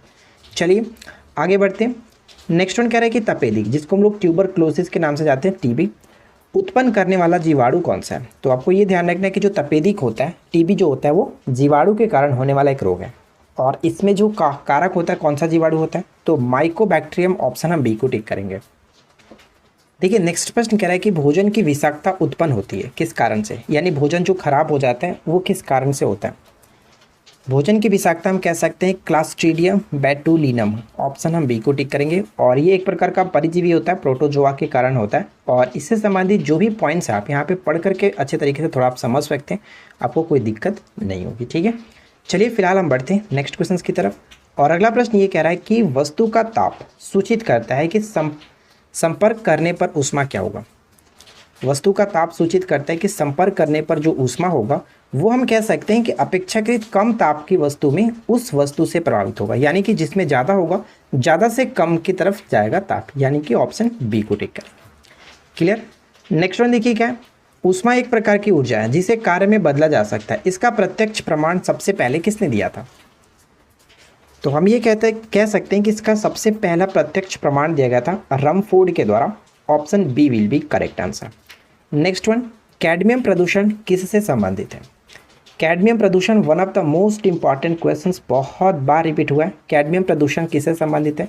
तो इस प्रश्न का करेक्ट आंसर हो जाएगा हमारा ऑप्शन डी, इटाई रोग। ध्यान दीजिएगा, इसमें और भी जैसे मिनीमता रोग की बात करें तो ये पारा से होता है, पारायुक्त जल पीने से। ब्लैक फुट रोग की बात करें तो ये आर्सेनिक के कारण होता है, जबकि ब्लू बेबी सिंड्रोम में आपको कई बार बता चुका हूँ कि नाइट्रेट की अधिकता के कारण होता है। और इससे संबंधित जो भी पॉइंट्स आप पढ़कर समझना चाहें तो हम यहाँ पर पढ़ के भी समझ सकते हैं। जैसे जैसे मेरी वीडियो खत्म हो रही है वैसे वैसे बारिश भी बढ़ता जा रहा है। ठीक है, देखिए नेक्स्ट वन क्या कह रहा है कि गन मेटल सम्मिश्रण है। तो ये आपने देखा हो कई बार पेपर में आता है कि गन मेटल किसका किसका मिश्रण है। तो ध्यान दीजिएगा, गन मेटल तांबा, जिंक और टीन, यानी कि ऑप्शन हम यहाँ पे बी को टिक करेंगे। काफ़ी इंपॉर्टेंट है, जिसमें सबसे अधिक मात्रा तांबे की होती है। निम्नलिखित में से कौन सा वायु प्रदूषक ऑक्सीजन की अपेक्षा अधिक शीघ्रता से रक्त के हीमोग्लोबिन में घुल जाता है और जिस कारण से क्या होता है कि मृत्यु हो जाता है? तो सही आंसर यहाँ में होगा कार्बन मोनोऑक्साइड। कार्बन मोनोऑक्साइड के बारे में हम लोगों ने लगातार 3 वीडियो में डिस्कस किया है और आई होप कि अब तक आपको सब चीज़ क्लियर हो गया होगा। कार्बन मोनोऑक्साइड को दम घोटू गैस के नाम से भी जाना जाता है, क्योंकि बहुत जल्द ये दम घोट देता है। जैसे हम इसका ऑक्सीजन की जगह पर अगर इसको हम लोग लेते हैं तो फेफड़े में क्या होता है कि हीमोग्लोबिन में ये मिल जाता है और हमें एक जहर की तरह काम करता है। नेक्स्ट वन कह रहा है कि पैराफिन किसका उपोत्पाद है? तो पैराफिन जो होता है वो पेट्रोलियम परिशोधन का, ऑप्शन ए यहाँ पे करेक्ट आंसर होगा। नेक्स्ट वन की निम्नलिखित में से किसको वुड स्प्रिट भी कहा जाता है? वुड स्प्रिट के नाम से हम किसे जानते हैं? मेथिल अल्कोहल कह सकते हैं, मिथाइल अल्कोहल कह सकते हैं, यानी ऑप्शन ए बिल्कुल सही होगा। और देखिए इसको हम लोग कह सकते हैं मेथेनॉल, एक कार्बनिक यौगिक है जिसका अणुसूत्र CH3OH होता है। इसे methyl alcohol, cast naphtha, methyl hydrate या फिर कास्ट स्प्रिट भी कहा जाता है, यानी इतने नामों से जाना जाता है, तो आप इसको याद रखिएगा। नेक्स्ट वन देखिए क्या कह रहा है कि C2H5OH निम्नलिखित में से किसका रासायनिक सूत्र है? जिसकी हम लोग कह सकते हैं इथाइल अल्कोहल जो होता है, जिसको हम लोग सिरका के नाम से जानते हैं। ठीक है, सिरका अक्सर ये फेमस होता है। तो इथाइल अल्कोहल C2H5OH को हम लोग कहते हैं इथाइल अल्कोहल को सिरका। और एक तरह से हम यहाँ पर भी देखें तो ऑप्शन सी भी दिया गया सिरका। ठीक है, तो कोई दिक्कत नहीं, दोनों में से किसी को टिक कर सकते हैं, लेकिन अगर हम सूत्र की बात करें तो इथाइल अल्कोहल ज़्यादा यहाँ पर प्रॉपर बैठेगा। तो एक्चुअली ये तो इसका सिरका प्रचलित नाम हुआ ना, तो हम यहाँ पे अगर बात करें रासायनिक सूत्र की तो इथाइल अल्कोहल को टिक कर सकते हैं, लेकिन ऑप्शन ऐसा नहीं देना चाहिए था मुझे, थोड़ा सा ये गलती है, ऐसा नहीं होना चाहिए था।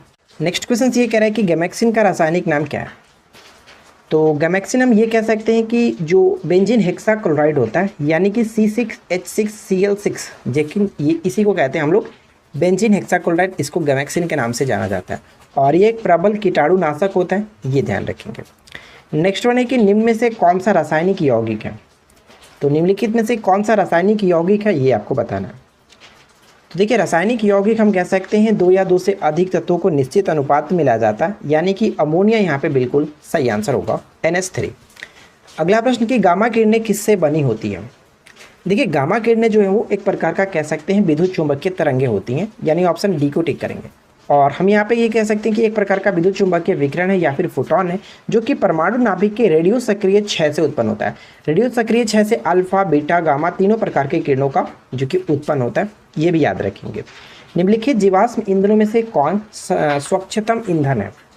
तो देखिए स्वच्छतम ईंधन की अगर हम बात करें तो पेट्रोलियम गैस यहाँ पे बिल्कुल सही आंसर होगा, option C will be correct answer. Next one, निम्न में से कौन सी कठोरतम धातु है।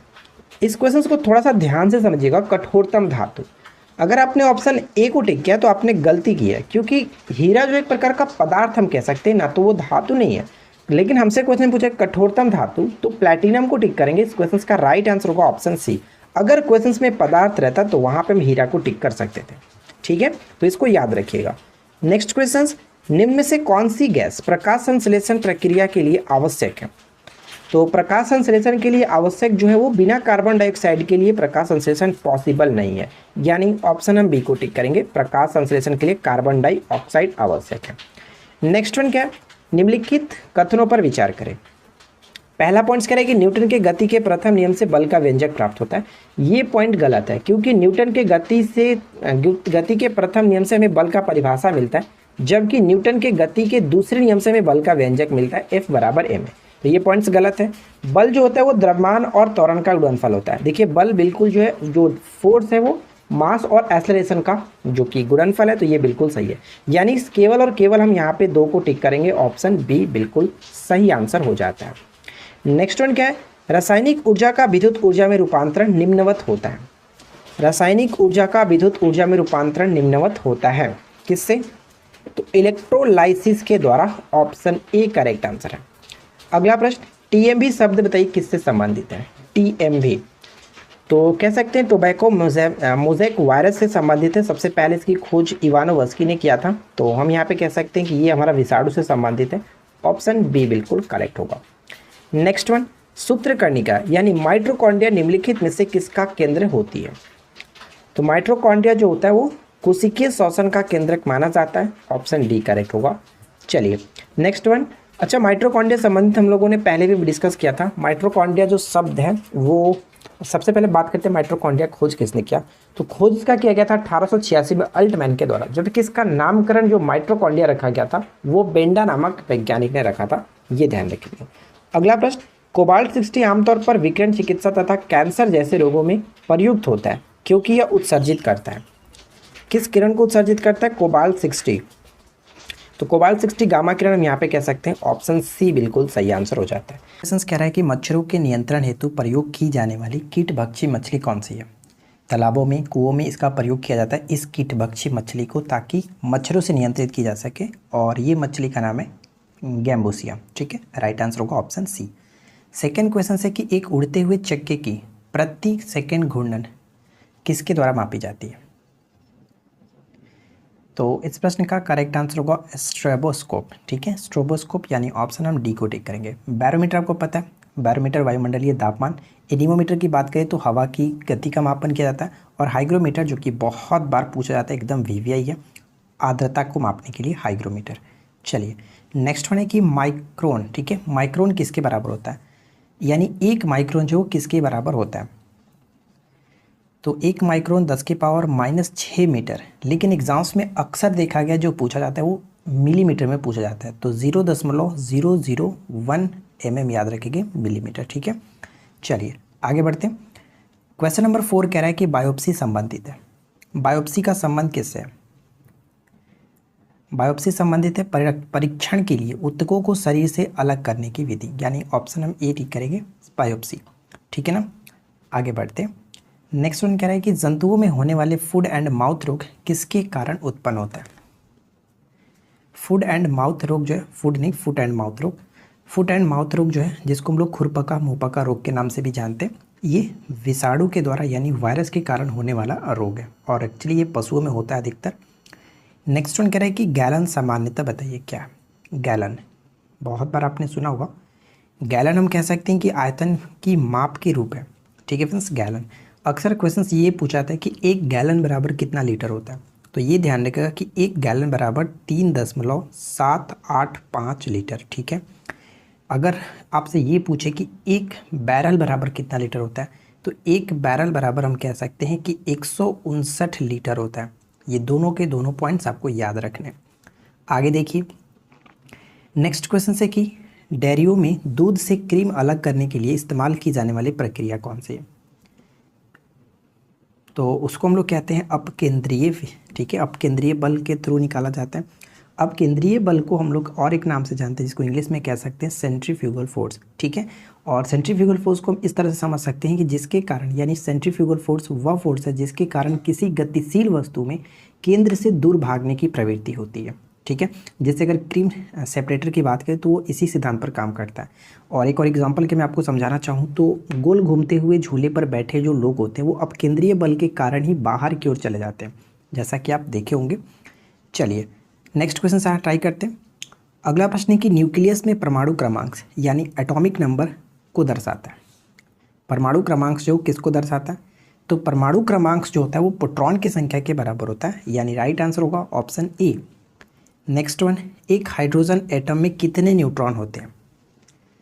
हाइड्रोजन परमाणु में कितने न्यूट्रॉन होते हैं, तो न्यूट्रॉन की संख्या हम कैसे निकालते हैं, द्रव्यमान की संख्या में से अगर हम प्रोटॉन की संख्या को घटा दें तो वहाँ पे हमें न्यूट्रॉन की संख्या निकल जाती है। तो आपको पता है कि हाइड्रोजन का द्रव्यमान भी लगभग 1 के बराबर होता है और इसका एटॉमिक नंबर भी 1 होगा। तो अगर 1 में से 1 घटाएंगे तो 0 बचेगा, यानी राइट आंसर होगा ऑप्शन डी, 1 भी न्यूट्रॉन नहीं होता है।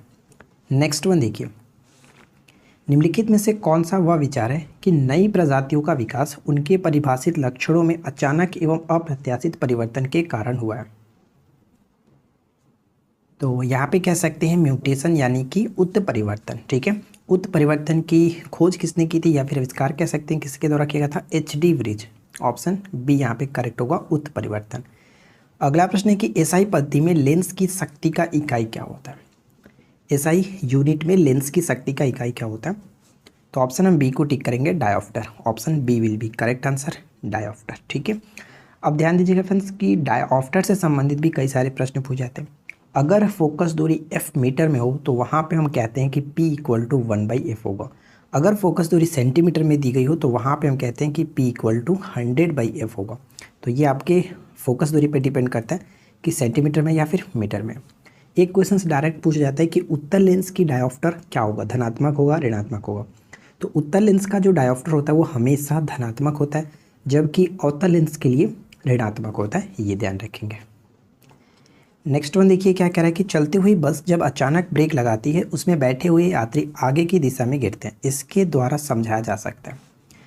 तो ये जो घटना हुई यहाँ पे क्या हुआ, पहले गाड़ी चल रही थी, यानी हम सिंपल सी भाषा में कहें अकॉर्डिंग टू ऑप्शंस तो न्यूटन के गति के पहला नियम, न्यूटन का गति का जो पहला नियम है, और इसको हम लोग जड़त्व के नियम से भी जानते हैं। तो अगर क्वेश्चंस में पूछ ले कि किस जड़त्व के कारण, विराम जड़त्व, गति जड़त्व के कारण ऐसा हुआ, तो बस पहले चल रही थी, यानी कि गति जड़त्व के कारण ऐसा हुआ। तो ये ध्यान रखिएगा, ऑप्शन हम यहाँ पे फिलहाल तो बी को टिक करेंगे और ये गति जड़त्व के कारण हुआ है। नेक्स्ट वन क्या है, भारहीनता की अवस्था में एक मोमबत्ती की ज्वाला का आकार हो जाएगा कैसा। भारहीनता की अवस्था में, भारहीनता की स्थिति में पृथ्वी की जो गुरुत्वीय शक्ति होगी उसका मान बिल्कुल शून्य हो जाएगा, जिससे क्या होगा कि ज्वाला गैसों के साथ ऊपर नहीं जा पाएगी और ये गोलाकार हो जाएगा, ऑप्शन सी करेक्ट है। नेक्स्ट वन क्या है, निम्न में से किसे यसद पुष्प कहते हैं। यसद पुष्प यानी आपने अक्सर पेपर में देखा होगा फिलासफर ऊल के नाम से किसे जाना जाता है। फिलासफर ऊल के नाम से हम लोग जिंक ऑक्साइड को जानते हैं, ऑप्शन बी करेक्ट है। कार्बन मोनोऑक्साइड विषाक्तता निम्न में से किसको मुख्यतः प्रभावित करती है।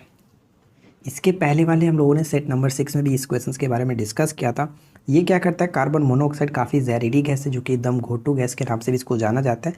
क्या होता है कि रक्त की ऑक्सीजन को वहन करने की जो क्षमता होती है उसको ये ख़त्म कर देता है और जिस वजह से मृत्यु हो जाती है। नेक्स्ट वन देखिए, कैंसर उपचार के लिए प्रयुक्त उत्कृष्ट गैस कौन सा है, यानी उत्कृष्ट गैस जिसको हम लोग नोबेल गैस कहते हैं, ठीक है। नोबेल गैस के रूप में यहाँ पे हम कैंसर उपचार में प्रयोग किया था रेडॉन, ऑप्शन डी को टिक करेंगे। रेडॉन एक रेडियो सक्रिय तत्व भी है और इसका उपयोग रेडियोथेरेपी के रूप में कैंसर रोग के इलाज में किया जाता है। रेडॉन के संबंध में बात करें तो इसकी खोज डॉर्न ने किया था।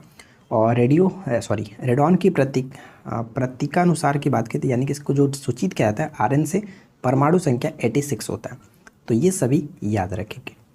नेक्स्ट वन जो कि बहुत बार पूछा गया कि सूखी बर्फ क्या है, ड्राई आइस क्या होता है, तो ठोस कार्बन डाइऑक्साइड होता है। ठोस कार्बन डाइऑक्साइड होता है। ऑप्शन हम ए को टिक करेंगे। ध्यान दीजिएगा फ्रेंड्स, इसका भी कंडीशन कुछ सब्लिमेंशन की तरह ही होता है। सब्लिमेंशन को अगर हम गर्म करते हैं, सब्लिमेंशन वाले कोई भी पदार्थ जैसे कि आपको पता है कपूर को अगर हम गर्म करते हैं तो वो ठोस से सीधे क्या होता है, गैसीय फॉर्म में चला जाता है। तो ठीक उसी तरह से ठोस कार्बन डाइऑक्साइड भी क्या होता है, इसी तरह से होता है। लेकिन थोड़ा सा इसमें चेंजिंग ये होता है, हम इसको सब्लिमेंशन इसलिए नहीं कह सकते क्योंकि इसमें होता ये कि ये सामान्य टेम्परेचर पे ही हो जाता है, यानी नॉर्मल टेम्परेचर पे आपको ये ठोस से डायरेक्ट गैसीय फॉर्म में चेंज हो जाता है। तो ये फिलहाल आपको इतना ध्यान रखना है कि सूखी बर्फ ठोस कार्बन डाइऑक्साइड होता है, बिल्कुल बर्फ़ की तरह ही होता है। नेक्स्ट वन क्या है कि निम्नलिखित में से कौन सा रोग विषाणु के कारण होता है। कौन सा रोग विषाणु के कारण होता है, तो यहाँ पे कह सकते हैं चेचक विषाणु के कारण होता है। सबसे पहले पुष्टि की थी एडवर्ड जेनर ने कि चेचक जो होता है विषाणु के कारण होता है, और उन्होंने चेचक के टीके का आविष्कार भी किया था, ये भी ध्यान रखेंगे। वनस्पति जगत में निम्नलिखित में से किसको उभयचर कहते हैं। जल स्थलचर यानी उभयचर कहा जाता है bryophyta. One of the most important questions bryophyta. Next one देखिए, फूल गोभी में पौधे का उपयोगी भाग कौन सा है। फूल गोभी में पौधे का उपयोगी भाग कौन सा है, तो ऑप्शन हम सी को टिक करेंगे, ताजा पुष्प समूह। सी विल बी राइट आंसर। सामान्य प्रयोग में आने वाला मसाला लौंग कहाँ से प्राप्त होता है। सामान्य प्रयोग में आने वाला मसाला लौंग कहाँ से प्राप्त होता है, तो मसाला लौंग कह सकते हैं पुष्प की कली से। ठीक है, पुष्प की कली से, सी करेक्ट होगा। नेक्स्ट वन देखिए, 5 जगत वर्गीकरण किसने दिया था या फिर किसने किया था। 5 जगत वर्गीकरण किसके द्वारा किया गया था, विटेकर। ठीक है, Whittaker option A correct answer हो जाता है। नेक्स्ट वन क्या है कि प्रकाश संश्लेषण होता है। प्रकाश संश्लेषण पत्तियों में मौजूद क्लोरोप्लास्ट में होता है, यानी ऑप्शन हम सी को टिक करेंगे। ठीक है, क्लोरोप्लास्ट में। नेक्स्ट वन क्या कह रहा है कि तितलियों का अध्ययन क्या कहलाता है। तितलियों का अध्ययन इससे पहले वाले वीडियो में आपको ऑलरेडी बता चुका हूँ। तितलियों के अध्ययन को हम लोग लैपिडेट्रियोलॉजी के नाम से जानते हैं। सी बिल्कुल करेक्ट आंसर है। और देखिए आज के इस वीडियो का आखिरी प्रश्न ये कि निम्न कथनों पर विचार कीजिए। पहला पॉइंट कह रहा है कि विटामिन ए की कमी से जीरोफेथैल्मिया नामक रोग होता है, क्या ये सही है। सेकेंड पॉइंट ये है कि विटामिन ए को हम लोग संक्रमण रोधी विटामिन भी कहते हैं। तो ध्यान दीजिएगा फ्रेंड्स, पहला पॉइंट्स बिल्कुल का सही है, जो जिसको हम लोग विटामिन ए की कमी से जीरोफेथैल्मिया के साथ साथ एक और होता है कलर ब्लाइंडनेस नहीं यार, नाइट ब्लाइंडनेस। ठीक है, यानी कि रतौंधी जिसको कहते हैं वो हो जाता है। यानी ए भी सही है और बी भी सही है, संक्रमण रोधी विटामिन होता है क्योंकि यह जीवाणुओं का शरीर पर संक्रमण रोकता है। इसको हम लोग संक्रमण रोधी विटामिन भी कहते हैं। दोनों के दोनों पॉइंट्स बिल्कुल सही है। ऑप्शन हम सी को टिक करेंगे, दोनों एक और दो। फर्स्ट क्वेश्चन ये कह रहा है कि लौह जो है वो आवश्यक है।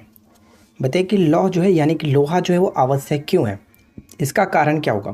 तो हम यहाँ पे कह सकते हैं कि हीमोग्लोबिन व आरबीसी के निर्माण के लिए भी लोहा आवश्यक है। सामान्य स्वास्थ्य बनाए रखने के लिए यानी हमारे बॉडी में भी लोहे की आवश्यकता होती है सामान्य स्वास्थ्य के लिए, ये भी बिल्कुल सही है। आयरन की कमी नहीं होनी चाहिए। और थर्ड पॉइंट है कि शरीर में ऊतकों तक ऑक्सीजन को पहुंचाने के लिए, आपको पता है कि ऑक्सीजन अगर हम बात करें तो जैसे कि रक्त में क्या होता है, रक्त का कारण लाल होने का कारण क्या होता है, हीमोग्लोबिन, और हीमोग्लोबिन में लोहा होता है। तो हीमोग्लोबिन का कार्य तो वही होता है ना कि हमारे पूरे बॉडी में ऑक्सीजन को इधर से उधर जो कि परिवहन करना। तो इस वजह से कह सकते हैं कि हमारे बॉडी में यहाँ पे लोहे की आवश्यकता, तीनों के तीनों कारण बिल्कुल सही है। ऑप्शन हम डी को टिक करेंगे। ठीक है, चलिए नेक्स्ट क्वेश्चन देखते हैं। अगला प्रश्न कह रहा है कि जेरेंटोलॉजी निम्न में से किसके अध्ययन से संबंधित है। जेरेंटोलॉजी, तो ध्यान दीजिएगा फ्रेंड्स, जेरेंटोलॉजी में हम लोग वृद्ध अवस्था में जो पुरुष होते हैं, वृद्ध यानी वृद्धों की अध्ययन के बारे में हम बात करते हैं इसमें जेरेंटोलॉजी में। तो ये हमारा राइट आंसर यहाँ पे ऑप्शन डी को टिक करेंगे। शिशु की बात करें तो आपको पता है कि शिशु रोग से संबंधित यानी नवजात शिशु रोग से संबंधित जो विज्ञान होता है उसको हम किस नाम से जानते हैं, नियोनेटोलॉजी। ठीक है फ्रेंड्स, नियोनेटोलॉजी होता है, ये ध्यान रखिएगा। और त्वचा से संबंधित जो विज्ञान होता है, त्वचा संबंधित जो हम अध्ययन करते हैं उसमें हम लोग डर्मेटोलॉजी के नाम से जानते हैं, ये ध्यान रखना है। अगला प्रश्न कह रहा है कि जल के अंदर मौजूद व्यक्ति को किस कारण जल की सतह से ऊपर की वस्तु अपनी वास्तविक स्थिति से अपेक्षाकृत अधिक ऊंचाई पर प्रतीत होती है। इसका कारण क्या है? अगर हम इसका एग्जाम्पल की बात करें तो इसका एग्जाम्पल हम समझ सकते हैं कि जो मछली होती है अपनी वास्तविक स्थिति से ऊपर उठी हुई दिखाई देती है। साथ ही साथ इसका एक और एग्जाम्पल हम समझ सकते हैं कि अगर किसी बाल्टी में पानी भरा हुआ उसके अगर तली में एक हम सिक्का डालते हैं तो वो सिक्का हमें थोड़ा सा ऊपर उठा हुआ प्रतीत होता है। इन सभी का कारण होता है प्रकाश का अपवर्तन। ठीक है, प्रकाश के अपवर्तन के कारण ये यहाँ पे करेक्ट आंसर है। देखिए नेक्स्ट क्वेश्चन क्या कह रहा है, सूची 1 को सूची 2 के साथ सुमेलित करना है। तो बताइए, एक तरफ उपकरण दिया गया, दूसरी तरफ उसके कार्य से संबंधित है। कौन सा उपकरण किस लिए यूज़ किया जाता है? देखिए एनीमोमीटर की बात करें तो हम लोग पवन के वेग को मापने के लिए, वायु वेग को मापने के लिए करते हैं, यानी ए का 3 के साथ मैच होगा। तो राइट आंसर यहाँ पे हो गया ऑप्शन डी, कोई दिक्कत नहीं। सिस्मोग्राफी की बात करें तो भूकंप से संबंधित है। बैरोग्राफ यानी बैरोमीटर की बात करें तो वायुमंडलीय दाब को मापने के लिए किया जाता है। जबकि हाइग्रोमीटर का प्रयोग, ये सबसे इंपॉर्टेंट है, हाइग्रोमीटर आर्द्रता मापी होता है। तो ये काफ़ी इंपॉर्टेंट है, आर्द्रता मापने के लिए हम लोग हाइग्रोमीटर का प्रयोग करते हैं। चलिए नेक्स्ट क्वेश्चन देखिए, वे आयन जिसमें इलेक्ट्रॉन की संख्या समान होती है क्या कहलाते हैं? वे आयन जिसमें इलेक्ट्रॉन की संख्या समान होती है उसको हम लोग किस नाम से जानते हैं? उसे हम लोग सम इलेक्ट्रॉनिक कहते हैं। डी करेक्ट होगा, सम इलेक्ट्रॉनिक। नेक्स्ट क्वेश्चन कह रहा है कि निम्नलिखित में से किस एक की खेती पौधे का प्रतिरोपण करके की जाती है? बताइए किस एक की खेती जो है पौधे का प्रतिरोपण करके की जाती है? तो आपने डेफिनेटली ये देखा होगा, प्याज की खेती कैसे की जाती है, पौधे का प्रत्यारोपण करके, यानी ऑप्शन हम सी को टिक करेंगे। और एक क्वेश्चन अक्सर पूछा जाता है कि प्याज जो है वो किसका रूपांतरित रूप है या फिर किसका रूपांतरित फसल है? तो हम कह सकते हैं तना वाली ये फसल है। ये ध्यान रखिएगा, तना वाली फसल है। सोल्डरिंग धातु के टुकड़े से इस्तेमाल होने वाले सोल्डर जो किसका मिश्रण होता है? सिंपल सी भाषा में पूछा जा सकता है कि सोल्डर जो किसका मिश्र धातु है? सोल्डर जो हम कह सकते हैं टीन और लेड, यानी कि सही आंसर आपका होगा ऑप्शन बी, टीन और सीसा का मिश्र धातु होता है सोल्डर। अगला प्रश्न कि तत्वों के गुण उनके परमाणु द्रव्यमान के आवर्धिक कार्य है। यह कथन किसका था? यह किसका कथन था बताना। तो देखिए यहाँ पे हम कह सकते हैं कि जो मेंडलीव का आवर्त नियम था, सबसे पहले मेंडलीव ने आवर्त नियम को बनाया था, आवर्त सारणी को तैयार किया था, तो उसमें यही रखा गया था, तत्वों के जो गुण है परमाणु द्रव्यमान के आवर्धिक प्रकार के कार्य पे इन पे कहा गया था। तो ये पॉइंट्स यहाँ पे करेक्ट होगा, ऑप्शन सी को टिक करेंगे। ठीक है, लेकिन अगर हम बात करें वर्तमान में जो आधुनिक आवर्त सारणी जिसको मोस्ले ने तैयार किया था, वहाँ पे परमाणु द्रव्यमान की जगह पे परमाणु संख्या। तो फिलहाल इस प्रश्न का सही आंसर तो होगा ऑप्शन सी। नेक्स्ट देखिए क्या कह रहे हैं, राइजोबियम किसका एक प्रकार है? राइजोबियम किसका एक प्रकार है? तो ध्यान दीजिएगा, राइजोबियम कह सकते हैं सहजीवी जीवाणु यानी कि बैक्टीरिया। ऑप्शन बी बिल्कुल करेक्ट आंसर है। नेक्स्ट क्वेश्चन, निम्नलिखित में से कौन सा एक जीव चावल के फसल के लिए जैव उर्वरक का कार्य करता है? तो बताइए कि चावल की फसल के लिए जैव उर्वरक का कार्य कौन करता है?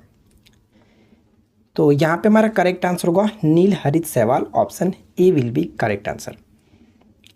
नेक्स्ट प्रश्न है कि क्लोरोफिल अणु में निम्न में से क्या मौजूद होता है? पत्तियों में मौजूद होता है क्लोरोफिल, और क्लोरोफिल में कौन सा मौजूद होता है? तो मैग्नीशियम कह सकते हैं मौजूद होता है। ऑप्शन हम बी को टिक करेंगे।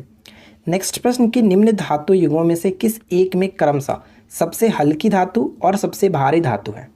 तो बताइए कि क्रमशः आपको बताना है कि कौन सबसे हल्की धातु है और कौन सबसे भारी धातु है। तो सबसे हल्की धातु के रूप में हम लोग लिथियम को जानते हैं, सबसे भारी धातु के रूप में ओस्मियम को जानते हैं, यानी इस प्रश्न का करेक्ट आंसर हो गया ऑप्शन बी। नेक्स्ट वन देखिए, कांच क्या होता है? ये क्वेश्चंस बहुत सारे एग्जाम्स में अलग अलग टाइप से पूछे गए हैं। कांच क्या होता है, कांच का प्रकार क्या है? तो ध्यान दीजिएगा फ्रेंड्स कि कांच जो होता है वो अतिशीतित द्रव होता है, यानी अतिशीतित द्रव होता है। ऑप्शन हम बी को टिक करेंगे, ध्यान रखेंगे।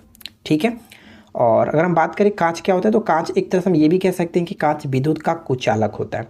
चलिए नेक्स्ट वन की निम्न में से कौन वायु को सबसे अधिक प्रदूषित करता है? ये काफ़ी अच्छा प्रश्न है, ध्यान दीजिएगा। वायु को सबसे ज़्यादा प्रदूषित करता है कौन? तो हम यहाँ पे कहेंगे कार्बन मोनोऑक्साइड यानी कि CO। ठीक है, कार्बन मोनोऑक्साइड। इससे संबंधित कुछ पॉइंट्स हम जान लेते हैं, जैसे कार्बन मोनोऑक्साइड जो वो हवा से भारी होता है, पानी में अघुलनशील होता है, इसका जो स्वाद होता है वो स्वादहीन होता है, और ये रंगहीन गैस है। ठीक है, और ये मानव और कह सकते हैं अन्य जीवों के लिए काफ़ी हानिकारक गैस मानी जाती है। अब इससे अगर बात करें इसमें एक्चुअली होता है क्या, ये क्यों ये काफ़ी ज़्यादा हानिकारक होता है, तो हम यहाँ पे देखिए डिटेल में लिख रखे हैं, इसको हम पढ़ लेते हैं। हम यहाँ पे ये कह सकते हैं कि सभी वायु प्रदूषकों में 50% भाग का प्रतिनिधित्व अकेले करता है, यानी जितने भी वायु प्रदूषक है उसमें 50% यानी आधा भाग तो खुद यही होता है कार्बन मोनोऑक्साइड। इसे दम घोटू गैस भी कहते हैं। दम घोटू इसलिए कहा जाता है क्योंकि ये क्या होता है, कि जैसे इसका हम सांस के माध्यम से मानव शरीर में पहुंचकर अंदर जाता है तो रक्त में मौजूद जो हीमोग्लोबिन होता है उसकी ऑक्सीजन वहन क्षमता को बिल्कुल कम कर देता है और जिस वजह से दम घुटने लगता है और हम ये कह सकते हैं कि अंततः मृत्यु का कारण होता है, मृत्यु हो जाती है। नेक्स्ट प्रश्न है कि दूध से मक्खन निकालने पर क्या होगा। दूध से मक्खन निकालने पर क्या होगा, तो ध्यान दीजिएगा, दूध से मक्खन निकालने पर दूध का घनत्व बढ़ता है, ठीक है, बढ़ जाता है, दूध का घनत्व बढ़ जाता है। नेक्स्ट प्रश्न है कि अत्यधिक शीत ऋतु में पहाड़ों पर पानी की पाइपलाइन फट जाती है। अत्यधिक शीत ऋतु में पहाड़ों पर पाइपलाइन फट जाती है, इसका कारण क्या है। इसका सिंपल सा कारण ये होता है कि पानी जब जमता है तो उसका आयतन बढ़ जाता है, यानी पानी के जमने पर क्या होता है कि पाइप में पानी जमने पर वो फैल जाता है, आयतन उसका बढ़ जाता है, जिस कारण से पाइप फट जाती है। यहाँ पे ऑप्शन सी बिल्कुल करेक्ट आंसर है। नेक्स्ट वन देखिए, किसके कारण आकाश नीला दिखाई देता है। आकाश का नीला दिखाई देने का कारण क्या होता है, तो आकाश का नीला दिखाई देने का कारण हम कह सकते हैं प्रकाश का प्रकीर्णन, ठीक है। प्रकीर्णन का मतलब हम सीधी भाषा में समझे तो कह सकते हैं कि प्रकाश का बिखराव या फिर प्रकाश का छितराना, जिसको इंग्लिश में हम लोग स्कैटरिंग कहते हैं, ठीक है। प्रकीर्णन जो होता है वो तरंग दैर्घ्य का व्युत्क्रमानुपाती होता है, यानी कि जस्ट उल्टा होता है, जिसका तरंग दैर्घ्य कम होगा उसका प्रकीर्णन ज़्यादा होगा। तो इस चीज़ को ध्यान रखिएगा, यहाँ पे कह सकते हैं कि आकाश का नीला रंग प्रकीर्णन के कारण होता है, ठीक है। तो ऑप्शन सी को टिक करेंगे। चलिए नेक्स्ट क्वेश्चन ट्राई करते हैं। नेक्स्ट क्वेश्चन है कि डायोप्टर किसकी इकाई है। बताइए कि डायोप्टर जो है वो किसकी इकाई है। लेंस की क्षमता का इकाई होता है डायोप्टर, और अगर हम बात करें फ्रेंड्स की लेंस की क्षमता को पी से डिनोट किया जाता है और इसमें फोकस दूरी के साथ संबंध जो होता है वो पी इक्वल टू 1/f होता है। और ये 1/f हम जब यूज़ करते हैं जब हमें मीटर में फोकस दूरी को फाइंड आउट करना होता है।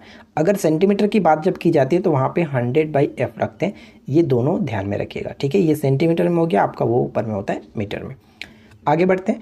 नेक्स्ट वन देखिए, एक आदमी 10 मीटर से अधिक दूरी की वस्तु स्पष्ट नहीं देख पाता, वह किस दृष्टि दोष से पीड़ित है। यानी हम कह सकते हैं कि फ्रेंड्स वो निकट की वस्तु को स्पष्ट नहीं देख पा रहा है, यानी कि 10 मीटर से अधिक दूरी नहीं देख पा रहा, तो निकट दृष्टि दोष से वो पीड़ित है। और निकट दृष्टि दोष से हम कह सकते हैं कि वो मायोपिया होता है, यानी कि निकट दृष्टि दोष को हम लोग मायोपिया कहते हैं। और जब वो निकट की वस्तु को देख पाता है और दूर की वस्तु को नहीं देख पाता तो उस कंडीशन हम निकट दृष्टि दोष कहते हैं। और निकट दृष्टि दोष को हम लोग दूर करने के लिए किस लेंस का प्रयोग करते हैं, अवतल लेंस का प्रयोग किया जाता है। और जस्ट इसके ठीक विपरीत में उत्तल लेंस का प्रयोग करते हैं दूर दृष्टि दोष के लिए। नेक्स्ट प्रश्न बनता है कि प्रकाश की गति किसके बीच से जाते हुए न्यूनतम होती है। यानी अगर हम चारों में से प्रकाश की गति को गुजारें तो सबसे जो कम होगा, न्यूनतम होगा, किस में होगा। तो सबसे ज़्यादा तो निर्वात में होता है प्रकाश का वेग, लेकिन सबसे अगर हम यहाँ पे कम देखें, कांच, निर्वात, जल और वायु, तो सबसे कम होगा कांच में, यानी ए बिल्कुल करेक्ट होगा। हम यहाँ पे पढ़ सकते हैं कि कांच, निर्वात, जल तथा वायु में कांच में प्रकाश का वेग सबसे कम होगा। और आपको जनरली ये पता होगा कि प्रकाश का वेग निर्वात में कितना होता है, तो 3 × 10⁸ मीटर प्रति सेकेंड, यानी 3 लाख किलोमीटर प्रति सेकेंड होता है। जबकि वायु में बात करें तो वो 2.5 लाख किलोमीटर प्रति सेकेंड होता है। जल में 2.25 लाख कह सकते हैं, 2.25 लाख किलोमीटर प्रति सेकेंड, जबकि कांच में सिर्फ और सिर्फ 2 लाख किलोमीटर प्रति सेकेंड होता है। तो सबसे कम कांच में होता है, इस वजह से राइट आंसर यहाँ पे ऑप्शन ए को टिक करेंगे। क्लियर। नेक्स्ट क्वेश्चन की इलेक्ट्रॉनिक करंट का यूनिट निम्नलिखित में से क्या होता है। इलेक्ट्रॉनिक करंट मतलब विद्युत धारा का यूनिट जो होता है वो क्या होता है, एम्पियर, ठीक है। D will be correct answer, ampere. Mitochondria की खोज किसने की थी। माइटोकॉन्ड्रिया की खोज किसने की थी, जिसे हम लोग कोशिका के पावर हाउस के रूप में जानते हैं। और ये क्वेश्चन बहुत बार पूछा जाता है। कोशिका के पावर हाउस के रूप में माइटोकॉन्ड्रिया को, और आत्महत्या की थैली के रूप में हम लोग जानते हैं लाइसोसोम को। फिलहाल देखिए, माइटोकॉन्ड्रिया का जो खोज किया गया था अल्टमैन नामक वैज्ञानिक ने 1886 में किया था, जबकि इसका नामकरण बेंडा ने किया था, नाम रखा था बेंडा ने माइटोकॉन्ड्रिया, ठीक है। तो करेक्ट आंसर ऑप्शन ए होगा। अगला प्रश्न कि रेगिस्तान में पैदा होने वाले जो पौधे होते हैं क्या कहलाते हैं। रेगिस्तान में उगने वाले जो पौधे होते हैं उनको हम लोग किस नाम से जानते हैं, उन्हें हम लोग ज़ीरोफाइट्स कहते हैं, यानी ऑप्शन सी करेक्ट होगा, ज़ीरोफाइट्स। हाइड्रोफाइट आपको पता है कि जल में उत्पन्न होने वाले जो उगने वाले पौधे होते हैं हाइड्रोफाइट्स। मेसोफाइट की बात करें तो शीतोष्ण कटिबंध क्षेत्र में जो उगने वाले पौधे होते हैं उनको लोग मेसोफाइट्स कहते हैं। और लिथोफाइट्स क्या होता है, चट्टानों पर उगने वाले पौधे को लिथोफाइट्स कहते हैं। क्लियर। चलिए नेक्स्ट क्वेश्चन कह रहा है कि ब्राउन एयर शब्द का प्रयोग किसके लिए किया जाता है। ब्राउन एयर शब्द का प्रयोग किसके लिए किया जाता है।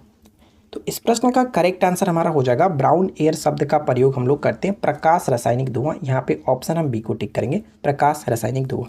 इसके बारे में काफ़ी अच्छे तरीके से पढ़ सकते हैं, यहाँ पे डिटेल में मैंने लिख रखा है। लेकिन सबसे इंपॉर्टेंट यहाँ पे आपको ये चीज़ ध्यान रखना कि पैन का फुल फॉर्म यहाँ पे क्या होता है। अब वो पैन नहीं कह रहा हूँ कि परमानेंट अकाउंट नंबर, वो बात नहीं की जा रही, यहाँ पे साइंस के फॉर्म में पूछा जाए तो आप ध्यान रखेंगे, कह सकते हैं पेरोक्सी एसिटाइल नाइट्रेट होता है। ठीक है, पेरोक्सी एसिटाइल नाइट्रेट होता है। इसमें क्या होता है कि प्रकाश रासायनिक धुएं में मुख्य रूप से ओजोन होता है और पैन होता है, साथ ही साथ एल्डिहाइड होता है।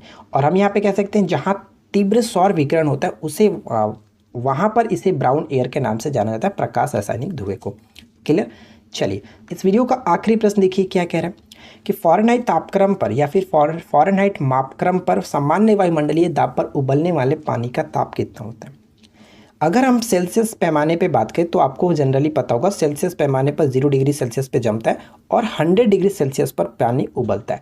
लेकिन ठीक उसी कंडीशन में अगर हम बात करें फ़ारेनहाइट पैमाने पर तो इसमें 0 डिग्री जो बराबर होता है वो 32 डिग्री फ़ारेनहाइट के बराबर होता है और जो 100 डिग्री सेल्सियस होता है वो 212 डिग्री फ़ारेनहाइट के बराबर होता है। यानी हम यहाँ पे कह सकते हैं जो 100 डिग्री सेल्सियस पर उबल रहा था वो 212 डिग्री फ़ारेनहाइट पर उबलेगा। तो राइट आंसर यहाँ पे ऑप्शन हम डी को टिक करेंगे। ठीक है, तो बताइए कि प्याज का खाने वाला भाग क्या है। सेकंड क्वेश्चन की त्वचा के अध्ययन को क्या कहते हैं। और थर्ड क्वेश्चन ये कि निकट दृष्टि दोष और दूर दृष्टि दोष के लिए क्रमशः किस किस लेंस का प्रयोग करते हैं। ठीक है, और साथ ही साथ लास्ट क्वेश्चन की माइटोकॉन्ड्रिया का नामकरण किसने किया था। ये कि हर्ट्ज क्या मापने की यूनिट है। हर्ट्ज जो होता है वो किसका एक यूनिट होता है, तो फ्रीक्वेंसी को मापने की यूनिट होता है, यानी कि तरंगों की आवृत्ति को मापने का एक यूनिट होता है, इसको याद रखिएगा। चलिए बात करते हैं सेकंड क्वेश्चंस की। तो सेकंड ये है कि वायु में ध्वनि का वेग लगभग कितना होता है। वायु में ध्वनि का वेग लगभग कितना होता है, तो 332 मीटर प्रति सेकंड, ऑप्शन हम ए को टिक करेंगे। और मैंने आपको इससे पहले वाले 2 वीडियो में बता चुका हूँ कि ध्वनि पर दाब और ताप का क्या प्रभाव पड़ता है। तो चलिए एक बार यहाँ पे हम लोग रिवाइज कर लेते हैं। देखिए ध्वनि के दाब पर कोई प्रभाव नहीं पड़ता, ध्वनि पर दाब का कोई भी प्रभाव नहीं पड़ता है, लेकिन ताप पर पड़ता है। अगर हम ताप को बढ़ाते हैं, टेम्परेचर को इंक्रीज़ करेंगे तो ध्वनि का जो स्पीड होगा वो भी इंक्रीज़ होगा। अगर हम डिक्रीज़ करते हैं, अगर यानी टेम्परेचर को डिक्रीज़ करेंगे तो हमारा ध्वनि भी डिक्रीज़ होगा। ठीक है, चलिए थर्ड क्वेश्चन से कि तड़ित चालक के आविष्कारक कौन थे। तड़ित चालक, सबसे पहले बात करते हैं तड़ित चालक क्या। देखिए तड़ित चालक आपने देखा होगा डेफिनेटली कि घरों के ऊपर जो लोहे का लगाया जाता है, यानी तड़ित चालक एक ऐसा धातु का चालक छड़ होता है जिसको हम कह सकते हैं कि ऊंचे मकानों पर फ्रेंड्स लगाया जाता है। क्यों लगाया जाता है, क्योंकि आकाशीय जो विद्युत होता है उससे रक्षा करने के लिए, यानी कि बिजली से बचाव के लिए इसको हम लगाया जाता है। और जो सबसे ऊपर होता है उसको हम लोग जो कि छत से काफ़ी ऊपर लगाया जाता है, छत पे आपने देखा होगा। और जो दूसरा हिस्सा होता है उसको नीचे ज़मीन के अंदर तक ले जाया जाता है, यानी कि 6 से 8 मीटर ज़मीन तक गहरा खोद करके, गड्ढा खोद करके ज़मीन के नीचे तक उसको कॉपर की प्लेट के द्वारा फ्रेंड्स जोड़ दिया जाता है। तब हम कहते हैं कि इसको हम तड़ित चालक कहते हैं। और इसकी खोज की गई थी बेंजामिन फ्रैंकलिन के द्वारा। C will be correct answer. Question number 4 है कि जड़ के किस भाग में सर्वाधिक वृद्धि होती है। जड़ के किस भाग में सर्वाधिक वृद्धि होती है, तो मूल शीर्ष के ठीक पीछे के जो भाग होते हैं इनमें सर्वाधिक वृद्धि होती है। बरगद के पेड़ के तने से लटकने वाली मोटी जड़ें क्या कहलाती हैं। ये सभी क्वेश्चंस प्रीवियस ईयर में भी पूछे गए और मैं आपके साथ डिस्कस जो कर रहा हूँ काफ़ी इंपॉर्टेंट क्वेश्चन है, तो इनको अच्छे से नोट कर लीजिएगा हो सके तो। देखिए बरगद के पेड़ के तने लटकने वाली मोटी जड़ें को हम लोग कहते हैं स्तंभ मूल, यानी सी करेक्ट होगा। नेक्स्ट वन है कि श्वसन मूल पाई जाती हैं। श्वसन मूल जो किस में पाई जाती है, तो यहाँ पे करेक्ट आंसर होगा श्वसन मूल राइजोफोरा कह सकते हैं, राइजोफोरा हम यहाँ पे कह सकते हैं। और ये राइजोफोरा क्या है हम यहाँ पे क्लियरली पढ़ सकते हैं। देखिए अगर हम बात करें फ्रेंड्स कि ये क्या है तो हम यहाँ पे पढ़ सकते हैं कि राइजोफोरासिस जो फोरासिए है वो पृथ्वी के उष्ण कटिबंधीय और उपोष्ण कटिबंधीय क्षेत्रों में मिलने वाले सपुष्पक पौधों की एक जैव वैज्ञानिक कुल है। और इसकी सबसे प्रसिद्ध जो सदस्य जातियाँ की बात करें तो राइजोफोरा जीव वैज्ञानिक वंश में आने वाला मैनग्रोव है। तो ध्यान रखिएगा मैनग्रोव जो कि इसी के अंतर्गत आते हैं, क्योंकि मैनग्रोव में भी श्वसन मूल पाए जाते हैं। इसके पहले वाली हम लोगों ने वीडियो में देखा था। अगला पॉइंट की कपास संबंधित है। बताइए कपास का संबंध किस कुल से। तो कपास की अगर हम बात करें तो ये फ्रेंड्स हम कह सकते हैं यहाँ पे राइट आंसर हम क्या होगा मालवेसी, यानी सी विल बी करेक्ट आंसर। कपास मालवेसी कुल के अंतर्गत आता है। और इसको याद रखने के लिए मैंने छोटा सा एक तरीका ही बताया। देखिए मालवेसी कुल के महत्वपूर्ण पौधों की ट्रिक कुछ इस तरह से, कपास भिंडी गुड़हल।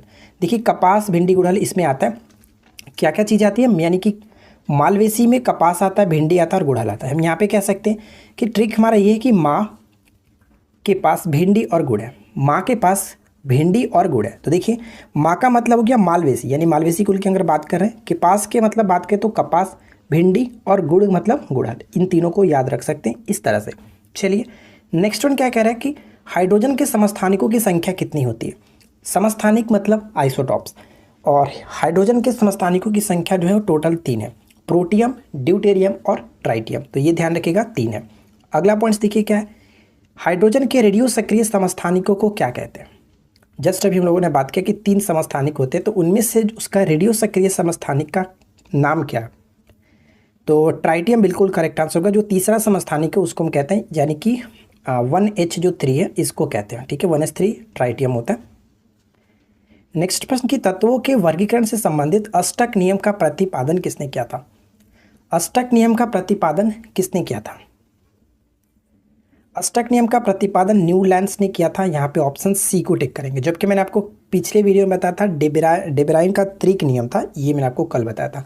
तो यहाँ पे करेक्ट आंसर है अष्टक नियम, ऑप्शन सी करेक्ट आंसर है। ताप और दाब के समान अवस्थाओं में विभिन्न गैसों के समान आयतन में किसकी संख्या समान होती है। तो अणुओं की संख्या जो कि समान होती है, ऑप्शन बी करेक्ट होगा। इन सभी क्वेश्चंस को इसी तरह से याद रखेंगे, इसमें कुछ भी आपको छेड़छाड़ नहीं करना है। हो एग्जाम्स में आपको हूबहू इसी तरह से देखने को मिलेगा। सार्स को विस्तृत रूप हम क्या लिख सकते हैं, जो सार्स है इसका विस्तृत रूप क्या होता है।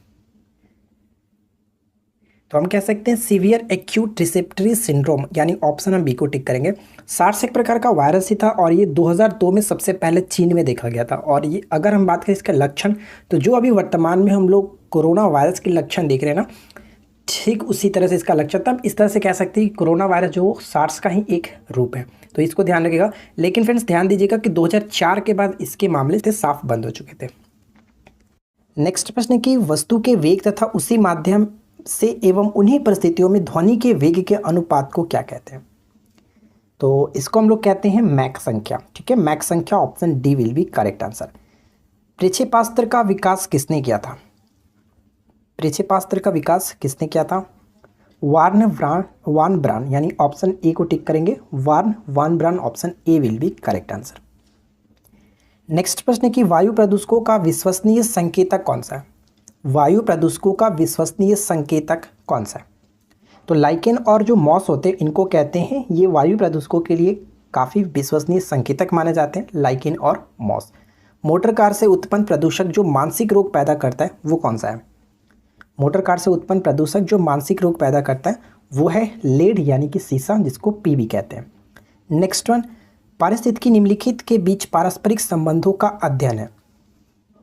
पारिस्थितिकी जो है निम्नलिखित के बीच पारस्परिक संबंधों का अध्ययन है।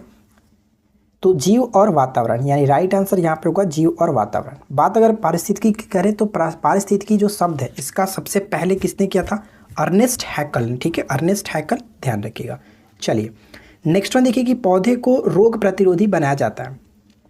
पौधे को रोग प्रतिरोधी बनाया जाता है कैसे। तो यहाँ पे हमारा करेक्ट आंसर होगा जंगली किस्म से प्रजनन करा के। देखिए यहाँ पे पढ़ सकते हैं कि पौधों में बीज में किसी अन्य पौधों एवं जंतुओं के जीव स्थानांतरित करके अधिक उत्पादक और रोग प्रतिरोधी बनाया जा सकता है, ठीक है। आगे बढ़ते हैं, हरित बाली रोग किस फसल से संबंधित है।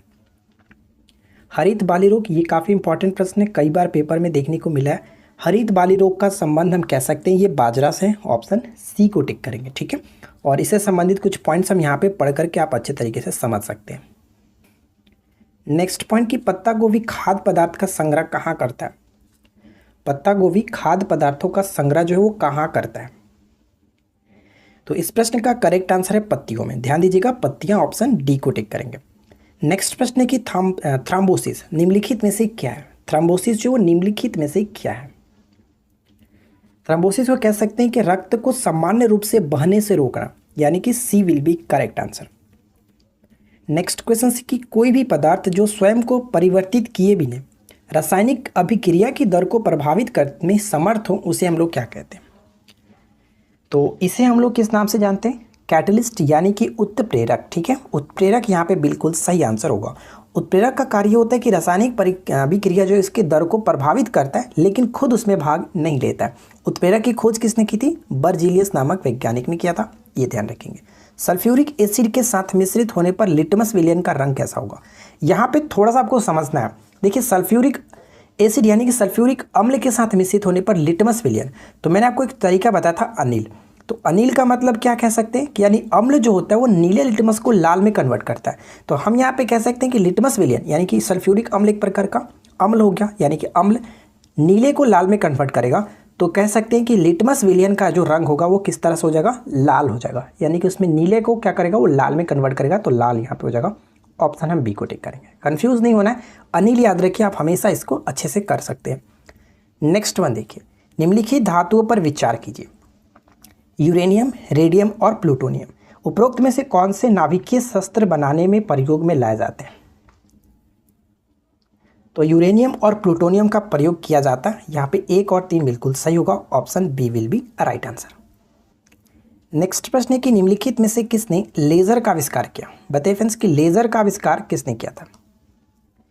तो लेजर का आविष्कार हम कह सकते हैं कि थियोडर मैमन ने किया था। Option A will be correct answer. सबसे ज़्यादा पूछा जाता है कि लेज़र का फुल फॉर्म क्या है। तो देखिए मैंने यहाँ पे लिख रखा, लेज़र जो है इसका हम फुल फॉर्म देख सकते हैं, light amplification by stimulated emission of radiation, इसका फुल फॉर्म याद रखेंगे। और लेज़र किरणों की खोज सर्वप्रथम देख सकते हैं कि अमेरिका के वैज्ञानिक टी.एच. मैमन यानी कि थियोडर एच. मैमन ने 1960 में किया था। ये भी इंपॉर्टेंट हो जाता है। पहला क्वेश्चन ये कि पारिस्थितिकी शब्द किसने दिया था। सेकेंड क्वेश्चन ये कि भिंडी और आलू क्रमशः किस कुल के हैं। ध्यान दीजिएगा, क्रमशः किस कुल के हैं। थर्ड पॉइंट ये कि डेबेराइन का संबंध किससे है। तो तीनों क्वेश्चन का राइट आंसर नीचे कमेंट्स करके बताइए। कि प्रकाश के विद्युत चुंबकीय स्वरूप की खोज किसने की थी। इस प्रश्न का करेक्ट आंसर होगा ऑप्शन सी, मैक्सवेल। ठीक है, ऑप्शन सी को टिक करेंगे। अगला प्रश्न कह रहा है कि जीवाणु कोशिकाओं में नहीं होता है, जीवाणुविक कोशिकाओं में नहीं होता है। तो ध्यान दीजिएगा फ्रेंड्स, इस प्रश्न का करेक्ट आंसर होगा ऑप्शन डी, सूत्रकर्णिका। सूत्रकर्णिका का मतलब माइटोकॉन्ड्रिया। ठीक है, जीवाणु में कोई भी माइटोकॉन्ड्रिया नहीं होता है, ये चीज़ आपको ध्यान में रखना है। आगे बढ़ते हैं। थर्ड क्वेश्चन है कि निम्न में से कौन सा ऊतक घाव भरने में सहायक होता है। कौन सा ऊतक घाव भरने में सहायक होता है। तो इपिथीलियमय ऊतक को हम लोग कहते हैं कि घाव भरने में सहायक होता है। ऑप्शन हम यहाँ पे ए को टिक करेंगे। क्वेश्चन नंबर 4 है कि अवस्थम्भ मूल, जिसको हम लोग स्टील रूट कहते हैं, पाई जाती है किसमें। अवस्थम्भ मूल किसमें पाई जाती है। तो अवस्थम्भ मूल कह सकते हैं गन्ने में पाया जाता है। ऑप्शन बी यहाँ पे बिल्कुल सही होगा। नेक्स्ट क्वेश्चन है कि तत्वों के वर्गीकरण से संबंधित त्रिक का नियम का प्रतिपादन किसने किया था। त्रिक के नियम का प्रतिपादन किसने किया था, डोबेरेनर। ऑप्शन हम बी को टिक करेंगे। और साथ ही साथ ध्यान दीजिएगा कि अष्टक सिद्धांत का प्रतिपादन किया था न्यूलैंड्स ने। ठीक है फ्रेंड्स, तो यहाँ पे करेक्ट होगा ऑप्शन बी। अब हम लोग बात करेंगे कि त्रिक का नियम क्या है, तो मैं आपको अच्छे तरीके से समझाने की कोशिश करूँगा। देखिए, सबसे पहले हम इनकी परिभाषा को समझ लेते हैं कि एक्चुअली में त्रिक का नियम क्या था। तो जर्मन वैज्ञानिक डोबेराइन कह सकते हैं ने 3 तत्वों का त्रिक नियम बनाया, जिन्हें परमाणु द्रव्यमान के आरोही क्रम में रखने पर बीच वाले तत्वों का परमाणु द्रव्यमान अन्य 2 तत्वों के परमाणु द्रव्यमान का लगभग औसत होता है। चलिए इस बात को हम समझते हैं। इनका कहने का मतलब ये था कि जिन्हें परमाणु द्रव्यमान के आरोही क्रम में अगर सजाया जाए, तो अगर हम चलिए पहले हम क्या लेते हैं, हीलियम को लेते हैं। अगर हम हीलियम की बात करें तो हीलियम का परमाणु द्रव्यमान कितना होगा, तो लगभग कह सकते हैं 4। क्लियर। उसके बाद अगर हम लिथियम की बात करें तो लिथियम का परमाणु द्रव्यमान कह सकते हैं कितना होगा, लगभग 6.9। ठीक है, 6.9। उसी तरह से एक और इसके बाद की अगर हम बात करें तो लगातार हम देखें बेरिलियम कह सकते हैं। तो बेरिलियम की कह सकते हैं यहाँ पे कितना होगा, इसका हम कह सकते हैं 9, करीब 9 होता है। परमाणु द्रव्यमान की बात की जा रही है। अब हम दोनों को बात करते हैं, क्या क्वेश्चन कह रहा था, सॉरी इनका डेफिनेशन क्या था। परमाणु द्रव्यमान के आरोही क्रम में रखने पर बीच वाले तत्वों का परमाणु द्रव्यमान जो होगा, यानी बीच वाले फर्स्ट सेकेंड थर्ड, ये बीच वाला हो गया, बीच वाला। ठीक है, अन्य 2 तत्वों के परमाणु द्रव्यमान के लगभग औसत होता है। अब इन दोनों को हम जोड़ेंगे, औसत कैसे निकालते हैं, दोनों को जोड़ करके 9 और 4 13, और 13 को हम 2 से डिवाइड करेंगे तो कितना होगा, आप कहेंगे 6.5। और यहाँ पे देखिए 6.5 यानी कि कहने का मतलब कितना हो गया, लगभग आपका इसके बराबर होगा 6.9, यानी कि आसपास इसके आ जाएगा। यही कहने का इनका तात्पर्य था, औसत होता है। तो यह इस नियम को डेबेराइनर का त्रिक नियम भी कहा जाता है, ये ध्यान रखिएगा। तो आई होप कि ये चीज़ आपको क्लियर हो गया होगा कि ये क्या नियम था। चलिए नेक्स्ट क्वेश्चन कि किस तत्व के समस्थानिक के बीच अंतर किनकी भिन्न संख्या के उपस्थिति के कारण होता है।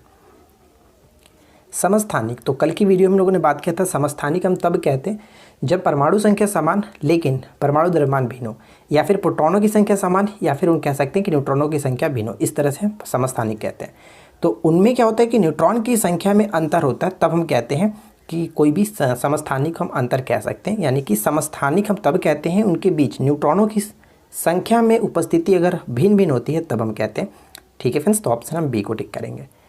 नेक्स्ट क्वेश्चन देखिए, अगला प्रश्न है कि वायु में ध्वनि का वेग क्या होगा। तो इससे पहले वाले वीडियो में आपको बताया था कि वायु में ध्वनि पर क्या क्या प्रभाव होता है। अगर हम लोग दाब की बात करें तो ध्वनि का दाब पर कोई प्रभाव नहीं पड़ता है, लेकिन तापमान पर पड़ता है। तापमान को अगर हम बढ़ाते हैं तो तापमान को बढ़ाएंगे तो ध्वनि भी बढ़ता है, अगर तापमान को घटाएंगे तो ध्वनि घटता है, यानी तापमान के घटाने से घटता है। यहाँ पे ऑप्शन हमारा डी बिल्कुल सही होगा। क्लियर। नेक्स्ट वन क्या है, प्रकाश का तरंग सिद्धांत किसके द्वारा प्रतिपादित किया गया था। प्रकाश का तरंग सिद्धांत किसके द्वारा प्रतिपादित किया गया था, Huygens. Option B will be correct answer, Huygens. Enzyme मूल रूप से क्या होता है, एंजाइम मूल रूप से क्या होता है, ये क्वेश्चन बहुत बार रिपीट हुआ है। एंजाइम मूल रूप से कह सकते हैं कि प्रोटीन होता है। यहाँ पे ऑप्शन बी को टिक करेंगे। ठीक है, प्रोटीन बिल्कुल करेक्ट होगा। अगला प्रश्न देखिए, नेक्स्ट क्वेश्चन से कि निम्नलिखित में से किसे रक्षात्मक पदार्थ कहा जाता है। निम्नलिखित में से किसे रक्षात्मक पदार्थ कहा जाता है। तो रक्षात्मक पदार्थ के रूप में हम लोग विटामिन को जानते हैं। ऑप्शन ए यहाँ पे बिल्कुल सही होगा। हम यहाँ पे पढ़ सकते हैं कि विटामिन भी प्रोटीन, कार्बोहाइड्रेट व वसा समान भोजन का मुख्य तत्व है। विटामिन विभिन्न प्रकार के बीमारियों से हमारे शरीर की बचाव करते हैं तथा शरीर के बीमारियों के विरुद्ध प्रतिरोधात्मक शक्ति को भी बढ़ाते हैं। ठीक है फ्रेंड्स, तो ये चीज़ आपको ध्यान में रखना है। अगला प्रश्न क्या है कि निम्नलिखित में से किस विटामिन के कमी के कारण मसूड़ों से रक्त आता है, जिसको हम लोग पायरिया के नाम से जानते हैं। तो देखिए, पायरिया जो होता है वो विटामिन सी की कमी के कारण होता है। विटामिन सी को हम लोग स्कर्बिक एसिड के नाम से जानते हैं। नेक्स्ट वन, हैजा का क्या कारण है। हैजा जो होता है वो किसके कारण होता है।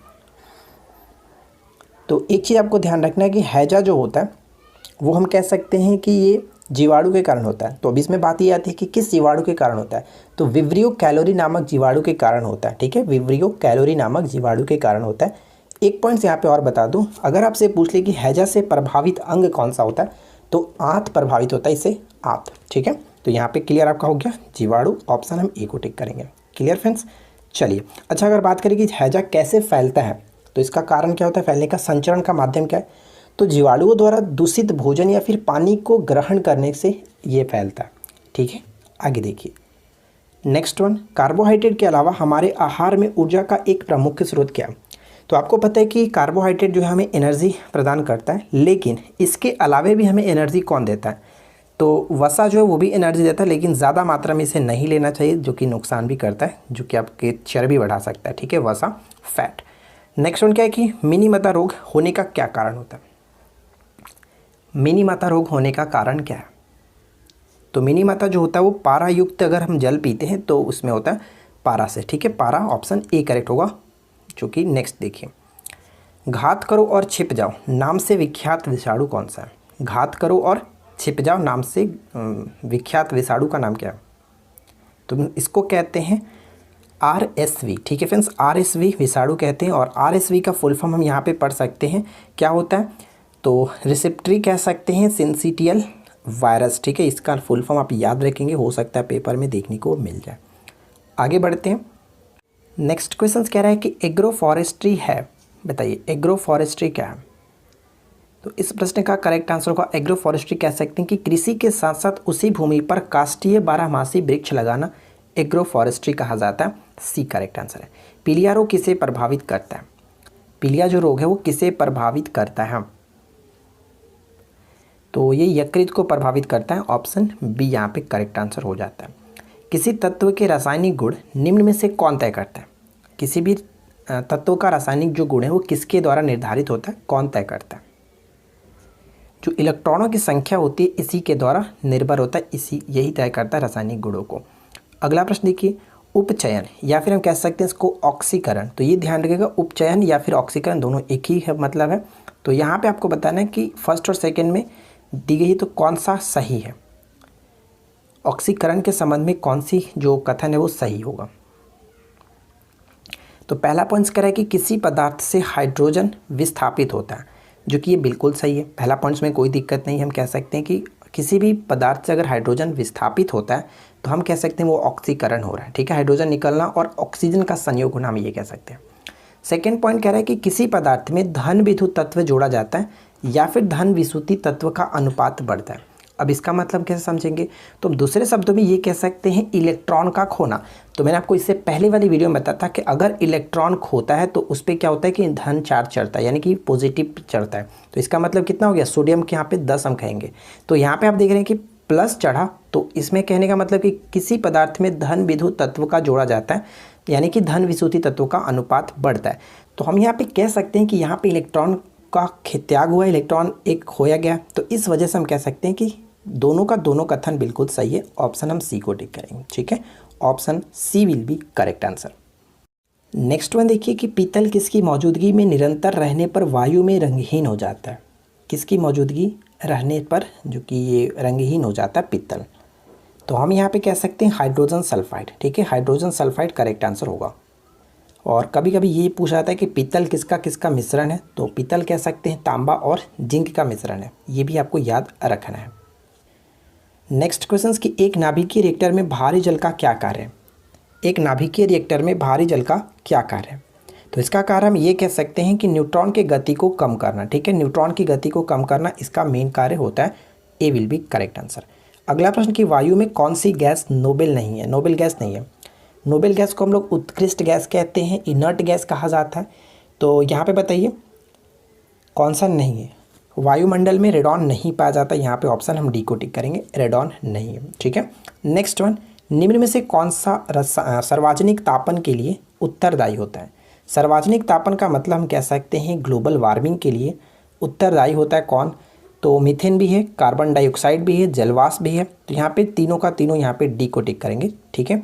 और इसमें CFC भी आता है, N2S N2O भी आता है, नाइट्रस ऑक्साइड, ये सभी के सभी क्या करते हैं फ्रेंड्स, जो कि ग्लोबल वार्मिंग के लिए जिम्मेदार है। ऑप्शन डी करेक्ट होगा। नेक्स्ट क्वेश्चन कि निम्न में से कौन सा सामान्य प्रशीतक घरेलू प्रशीतक के रूप में प्रयुक्त किया जाता है।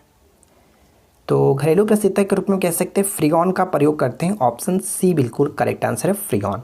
अगला प्रश्न कि एक व्यक्ति को अपनी प्रतिध्वनि सुनने के लिए परावर्तक स्थल से कितनी दूरी पर खड़ा रहना चाहिए।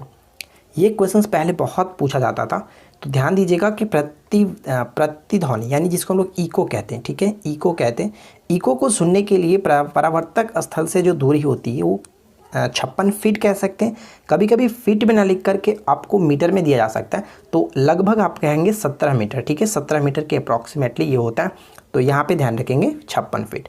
कि जीवाणु में माइटोकॉन्ड्रिया की संख्या कितनी होती है, ठीक है, मैंने आपको ऊपर बताया था। साथ ही साथ मिनीमाता रोग का संबंध किस धातु से है। और थर्ड क्वेश्चन ये कि विटामिन की खोज कब की गई थी, ठीक है। और लास्ट क्वेश्चन के माध्यम में दाब के वृद्धि से ध्वनि पर क्या प्रभाव पड़ता है। देखिए फर्स्ट क्वेश्चन ये कह रहा है कि नाभिकीय रिएक्टरों में ग्रेफाइट का प्रयोग किया जाता है। नाभिकीय रिएक्टरों में ग्रेफाइट का प्रयोग हम लोग विमंदक के रूप में करते हैं। ऑप्शन सी यहाँ पे करेक्ट होगा। देखिए बात यहाँ पे ग्रेफाइट की गई है, तो ग्रेफाइट से संबंधित कुछ पॉइंट्स आप यहाँ पे समझ लीजिए। सबसे पहली बात कि ग्रेफाइट एक कार्बन का अपरूप माना जाता है, और एक हम यहाँ ध्यान रख सकते हैं कि ग्रेफाइट एक अधातु है, फिर भी इसमें चमक पाई जाती है।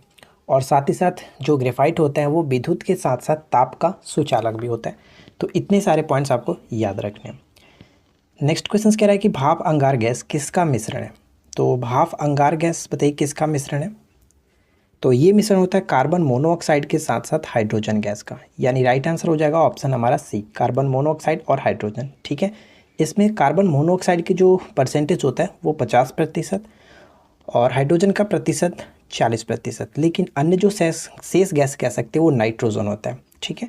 तो फिलहाल हमारा करेक्ट आंसर यहाँ पे ऑप्शन हम सी को टिक करेंगे। चलिए, और एक क्वेश्चन और भैया ध्यान रखिएगा, जैसे अगर पूछ ले आपसे कि प्रोड्यूसर गैस किसे कहते हैं, तो कार्बन मोनोऑक्साइड के साथ अगर नाइट्रोजन गैस मिला हो तो उसे हम लोग प्रोड्यूसर गैस कहते हैं, ठीक है। चलिए अब बात करते हैं थर्ड क्वेश्चन की। थर्ड क्वेश्चन ये कि पेट्रोल का मुख्य संगठक क्या है। ये क्वेश्चन बहुत बार पूछा गया कि पेट्रोल का संगठक क्या होता है। मुख्य संगठक ऑक्टेन संख्या, ऑप्शन हम बी को टिक करेंगे, ऑक्टेन। क्वेश्चन नंबर 4, सभी जैव यौगिक का अनिवार्य मूल तत्व कौन सा है। सभी जैव यौगिकों का अनिवार्य मूल तत्व होता है कार्बन, ठीक है, कार्बन, ऑप्शन सी करेक्ट है। नेक्स्ट वन देखिए, निम्नलिखित अधातु तत्वों में धात्विक चमक होती है, बताइए। निम्नलिखित अधातु तत्वों में धात्विक चमक होती है। एक तो हम आयोडीन कह सकते हैं और वहाँ पे हम लोगों ने ऊपर में देखा था ग्रेफाइट, ठीक है। सी यहाँ पे करेक्ट है। नेक्स्ट प्रश्न है कि पानी की बूंदों का तैलीय पृष्ठों पर न चिपकने का कारण क्या है। पानी की बूंदों का तैलीय पृष्ठों पर न चिपकने का कारण होता है असंजक बल का अभाव, ठीक है। असंजक बल, यहाँ पे ऑप्शन ए को टिक करेंगे। छोटा सा रिक्वेस्ट है फ्रेंड्स कि अगर आपको ये क्वेश्चन अच्छे लगे, वीडियो अच्छी लगी, तो प्लीज़ वीडियो को लाइक कर दीजिएगा, दोस्तों के साथ शेयर कर दीजिएगा, साथ ही साथ चैनल को सब्सक्राइब करके रखिए इसी तरह की और वीडियो को देखने के लिए। नेक्स्ट क्वेश्चन कि जब दो भिन्न भिन्न व्यास के किस नलियों को किसी द्रव में ऊर्ध्वाधर डुबोया जाता है तो द्रव की ऊंचाई पर क्या प्रभाव पड़ेगा, बताइए। किस नली होगी, किस नली में ज़्यादा पानी चढ़ेगा। देखिए, कहने का मतलब ये है कि एक इस तरह का पतला किस नली है और एक जो कि इसका एक मोटा व्यास वाला जो कि कह सकते हैं किस नली है, ठीक है। अगर हम दोनों को जल में डुबोते हैं तो इसमें क्या होगा कि जो कम व्यास वाले इसमें पानी का स्तर ज़्यादा ऊंचा तक जाएगा, बिल्कुल जाहिर सी बात है, लेकिन इसमें कम जाएगा, ठीक है। तो कह सकते हैं कि कम व्यास वाली केस नली में अधिक होगी पानी। यहाँ पे राइट आंसर होगा ऑप्शन सी, ठीक है। आगे बढ़ते हैं। नेक्स्ट वन देखिए कि पास्कल इकाई है। पास्कल जो किसकी इकाई होती है, तो कह सकते हैं दाब यानी कि प्रेशर का, और प्रेशर का एक और इकाई होता है। यहाँ पे देखिए कि P इक्वल टू क्या होता है, प्रति एकांक क्षेत्रफल पर लगने वाले बल को दाब कहते हैं, यानी कि फोर्स अपॉन में एरिया। और अगर हम फोर्स की बात करें तो उसका मात्रक होता है न्यूटन और एरिया का हो जाएगा मीटर स्क्वायर। तो हम इसको अगर अच्छे तरीके से देखें तो न्यूटन प्रति मीटर स्क्वायर यहाँ पे करेक्ट होगा, ठीक है। तो हम कह सकते हैं कि जो प्रेशर होता है यानी दाब का एक मात्रक तो न्यूटन प्रति मीटर स्क्वायर होता है और दूसरा होता है पास्कल, तो दोनों को याद रखना है। अगला प्रश्न देखिए, एक अंतरिक्ष यात्री अपने सहपाठी को चंद्रमा की सतह पर नहीं सुन सकता, इसका कारण क्या है। यानी दो एस्ट्रोनॉट चंद्रमा पर एक दूसरे से बात नहीं कर पाते, इसका कारण क्या है। तो इसका कारण ये है कि ध्वनि के चलने के लिए वहाँ पे कोई भी माध्यम नहीं होता है, और आपको पता है कि ध्वनि किसी न किसी माध्यम से ही ऊपर चलता है, उसको किसी न किसी माध्यम की ज़रूरत होती है, निर्वात में गमन नहीं करता है। तो ध्वनि प्रसार करने के लिए माध्यम नहीं होता, इस वजह से वो एक दूसरे को नहीं सुन पाते हैं। अगला प्रश्न है कि प्रतिध्वनि का कारण क्या है, यानी जो हम इको सुनते हैं, इको का कारण क्या है। तो प्रतिध्वनि के लिए हम कह सकते हैं कि ध्वनि का परावर्तन होना चाहिए, लगभग 17 मीटर होता है। नेक्स्ट वन कि चाकू से काटे जा सकने वाला धातु कौन सा है।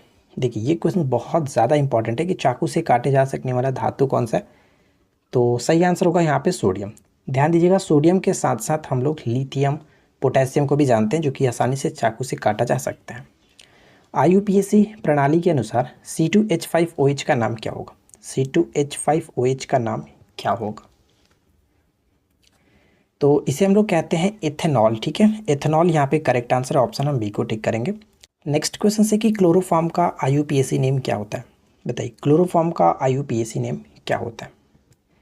तो ध्यान देंगे फ्रेंड्स, इस प्रश्न का राइट आंसर होगा ट्राइक्लोरोमीथेन, ऑप्शन हम ए को टिक करेंगे। देखिए, इससे जुड़ी कुछ पॉइंट्स आपको समझना होगा, तो मैंने यहाँ पे पूरे अच्छे तरीके से लिख रखा, पढ़ सकते हैं कि ट्राइक्लोरोमीथेन को क्लोरोफॉर्म के नाम से भी जाना जाता है, ठीक है। क्लोरोफॉर्म या फिर ट्राइक्लोरोमीथेन एक कार्बनिक यौगिक होता है। कार्बनिक यौगिक हम तब कहते हैं जब जिसमें कार्बन मौजूद हो। देख सकते हैं CHCl3 में कार्बन मौजूद है।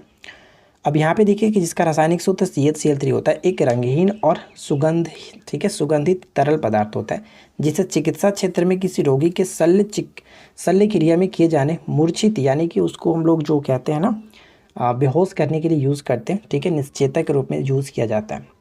तो ये ध्यान रखिएगा। अगला प्रश्न देखिए, गुणसूत्र में होता है, गुणसूत्र में होता है, तो कह सकते हैं गुणसूत्र में DNA के साथ साथ प्रोटीन, ऑप्शन सी करेक्ट होगा। चलिए नेक्स्ट क्वेश्चन। अगला प्रश्न ये कह रहा है कि निम्न में से कौन ग्रीन हाउस गैस नहीं है। ग्रीन हाउस गैस नहीं है, तो ध्यान दीजिएगा, ग्रीन हाउस गैसों के अंतर्गत बहुत सारी गैसें आती हैं, जिसमें हम लोग जलवाष्प को काफ़ी ऊपर रखते हैं। उसके बाद कार्बन डाइऑक्साइड होता है, नाइट्रस ऑक्साइड होता है जिसको लाफिंग गैस के नाम से जानते हैं, क्लोरोफ्लोरोकार्बन यानी CFC, मीथेन, ये सभी के सभी आता है। हाइड्रोजन इसके अंतर्गत नहीं आता है, इसलिए ऑप्शन हम यहाँ पे डी को टिक करेंगे, ठीक है। चलिए फिलहाल देखिए नेक्स्ट क्वेश्चन क्या है। निम्नलिखित में से किस कोशिका में इंसुलिन स्रावित होता है, यानी किस कोशिका से इंसुलिन का स्राव होता है। तो इंसुलिन का स्राव हमको पता है कि पेनक्रियाज, जिसको इंग्लिश हिंदी में हम लोग अग्नाशय कहते हैं, तो पेनक्रियाज के लैंगरहैंस की द्वीपिका के जो बीटा कोशिका है वहाँ से इसका स्राव होता है, यानी ऑप्शन डी बिल्कुल करेक्ट होगा, बीटा कोशिका। ठीक है, नेक्स्ट वन क्या कह रहा है कि किस शारीरिक प्रक्रम से जो कह सकते हैं प्रोथ्रोम्बिन का संबंध है। तो प्रोथ्रोम्बिन का संबंध हमारे शारीरिक प्रक्रम से किससे है? तो रक्त जमाव से। ठीक है, रक्त जमाव यहाँ पे करेक्ट होगा। रक्त एक प्रकार का जो कि संयोजी ऊतक है, ध्यान रखिएगा, और जिसका पीएच वैल्यू 7.4 होता है। नेक्स्ट वन कह रहा है कि मानव हृदय में कक्षों की संख्या कितनी है। ये क्वेश्चंस भी बहुत बार पूछा गया है। ठीक है, तो इसको अच्छे से याद रखिएगा। मानव कक्ष में हृदयों की जो संख्या मानव हृदय में कक्षों की जो संख्या होती है वो 4 होता है, यानी ऑप्शन ए करेक्ट है। नेक्स्ट वन है कि हार्मोन का उदाहरण बताइए कि निम्नलिखित में से कौन सा है। हार्मोन का उदाहरण कौन सा है? तो ऑक्सीटोसिन अगर हम बात करें तो ऑक्सीटोसिन एक प्रकार का कह सकते हैं कि हार्मोन होता है। ठीक है, और एक स्तनपायी हार्मोन कह सकते हैं, और इसे एक और नाम से जाना जाता है, लव हार्मोन के नाम से भी जाना जाता है। ठीक है, लव हार्मोन। आगे बढ़ते, प्रोटीन को निम्नलिखित में से क्या माना जाता है? प्रोटीन को निम्नलिखित में से क्या माना जाता है? इससे पहले के बाकी के अगर पार्ट्स को आपने नहीं देखा तो मैं आपको रिकमेंड करूंगा कि जाकर के प्लेलिस्ट चेक कर लीजिएगा, इसके बाकी के पार्ट्स को ज़रूर देखें। प्रोटीन को निम्नलिखित में से क्या माना जाता है? तो शरीर का निर्माण करने वाला। ठीक है, right answer will be option A. Okay, next one देखिए, अगला प्रश्न कह रहा है कि नीलिका वाहिनी ग्रंथियों को अध्ययन करने वाली जंतु विज्ञान की शाखा को क्या कहते हैं? तो नीलिका वाहिनी ग्रंथियों की अगर हम बात करें तो इसको हम देखिए इस तरह से समझ सकते हैं कि शरीर के विभिन्न भागों में हार्मोन स्रावित करने वाली जो ग्रंथि होती है उनको नलिका वाहिनी ग्रंथि या फिर अंतःस्रावी तंत्र कहते हैं। ठीक है, अब ये तो आपको क्लियर हो गया कि अंतःस्रावी ग्रंथियों का अध्ययन करने वाली जो जंतु विज्ञान की शाखा होती है उसमें हम लोग उसका क्या नाम देते हैं? तो एंडोक्राइनोलॉजी। ठीक है फ्रेंड्स, ऑप्शन बी बिल्कुल करेक्ट होगा, एंडोक्राइनोलॉजी। नेक्स्ट देखिए, अगला प्रश्न है कि प्रोटीन का पाचन कहाँ से प्रारंभ होता है। ये क्वेश्चन भी काफ़ी इंपॉर्टेंट है, थोड़ा सा यहाँ पे ध्यान दीजिएगा। क्वेश्चंस में बोला जा रहा है कि प्रोटीन का पाचन कहाँ से होता है। अगर आपने ऑप्शन बी को टिक किया है तो आपने बहुत बड़ी गलती की है। क्यों? क्योंकि भोजन का पाचन मुख से प्रारंभ होता है, जबकि प्रोटीन का पाचन उदर से कह सकते हैं। उदर का मतलब अमाशय कह सकते हैं, जिसको इंग्लिश में स्टोमच कहा जाता है। तो प्रोटीन का पाचन उदर से आरंभ होता है, प्रोटीन का पाचन कह सकते हैं आमाशय से आरंभ होता है। अम्लीय माध्यम में प्रोटीन पाचक एंजाइम जो कि पेप्सिन प्रोटीन को पेप्टोन में विखंडित करती है, ये ध्यान रखिएगा। ठीक है, चलिए फ्रेंड्स नेक्स्ट क्वेश्चन देखिए। अगला प्रश्न ये कि अमाशय द्वारा स्रावित रस भोजन को आसानी से पचा लेते हैं, लेकिन अमाशय स्वयं इस पाचक रसों से अप्रभावित रहता है, क्योंकि? तो इसका कारण ये कि अमाशय की दीवार श्लेष्मा के द्वारा सुरक्षित रहती है। ठीक है, एक प्रकार की झिल्ली होती है, उससे ये सुरक्षित रहती है। नेक्स्ट वन की पौधे में होने वाली क्रियाओं में से एक जो इनका तापमान कम करती है, बताइए कि कौन सा होता है? तापमान कम कर सकती है, होती है, वो क्रिया कौन सी है? वाष्पोत्सर्जन। ठीक है, वाष्पोत्सर्जन, option B will be correct answer. Next one कह रहा है कि अवर्णी लवक, जिसको हम लोग ल्यूकोप्लास्ट कहते हैं, अवर्णी लवक मुख्यतः पाए जाते हैं। ये काफ़ी इंपॉर्टेंट क्वेश्चन, अच्छे से इसको याद रखिएगा। खास करके देखिए इस टाइप का क्वेश्चन जो कि बीपीएससी में बहुत ज़्यादा पूछा जाता है। तो एक चीज़ मैं आपको तो बता ही चुका हूँ कि 67वीं बीपीएससी के लिए हम लोग कल से होमवर्क स्टार्ट करेंगे। ठीक है, जो कि आपको कल मैं आपको सब चीज़ अच्छे से क्लियर कर दूंगा, कोई दिक्कत नहीं होगी। सुबह में आपको वीडियो मिल जाएगी 6:30 बजे के अराउंड में, 6:30-7 बजे के अराउंड में। कल टाइमिंग आपको बता दी जाएगी क्या क्या चीज़ें होने वाली है। तो इस टाइप का क्वेश्चन मैं आपको बताता हूँ कि इस टाइप का क्वेश्चन बीपीएससी में काफ़ी ज़्यादा पूछे जाते हैं, तो उसमें आपको ध्यान में रखना है। ठीक है, बाकी तो सभी एग्जाम्स के लिए इंपॉर्टेंट है ही, कुछ कोई दिक्कत नहीं, आप अच्छे तरीके से पढ़ते रहिए। देखिए ल्यूकोप्लास्ट की बात करें तो यहाँ पे करेक्ट आंसर होगा जड़ों की कोशिकाओं में। यहाँ पे हम अच्छे तरीके से समझ सकते हैं कि अवर्णी लवक यानी ल्यूकोप्लास्ट रंगहीन लवक है जो कि सूर्य के प्रकाश से दूर पौधे के अंधेरे हिस्से में पाए जाते हैं। ठीक है, डार्क साइड में पाए जाते हैं। ल्यूकोप्लास्ट का कार्य अगर पूछ ले क्या होता है तो खाद्य सामग्री का भंडारण करना, यानी कि भोजन का भंडारण करना होता है। अक्सर ये पूछा भी जाता है कि ल्यूकोप्लास्ट का कार्य बताइए क्या होता है, तो ध्यान रखिएगा भोजन सामग्री का जो कि भंडारण करना इसका कार्य होता है।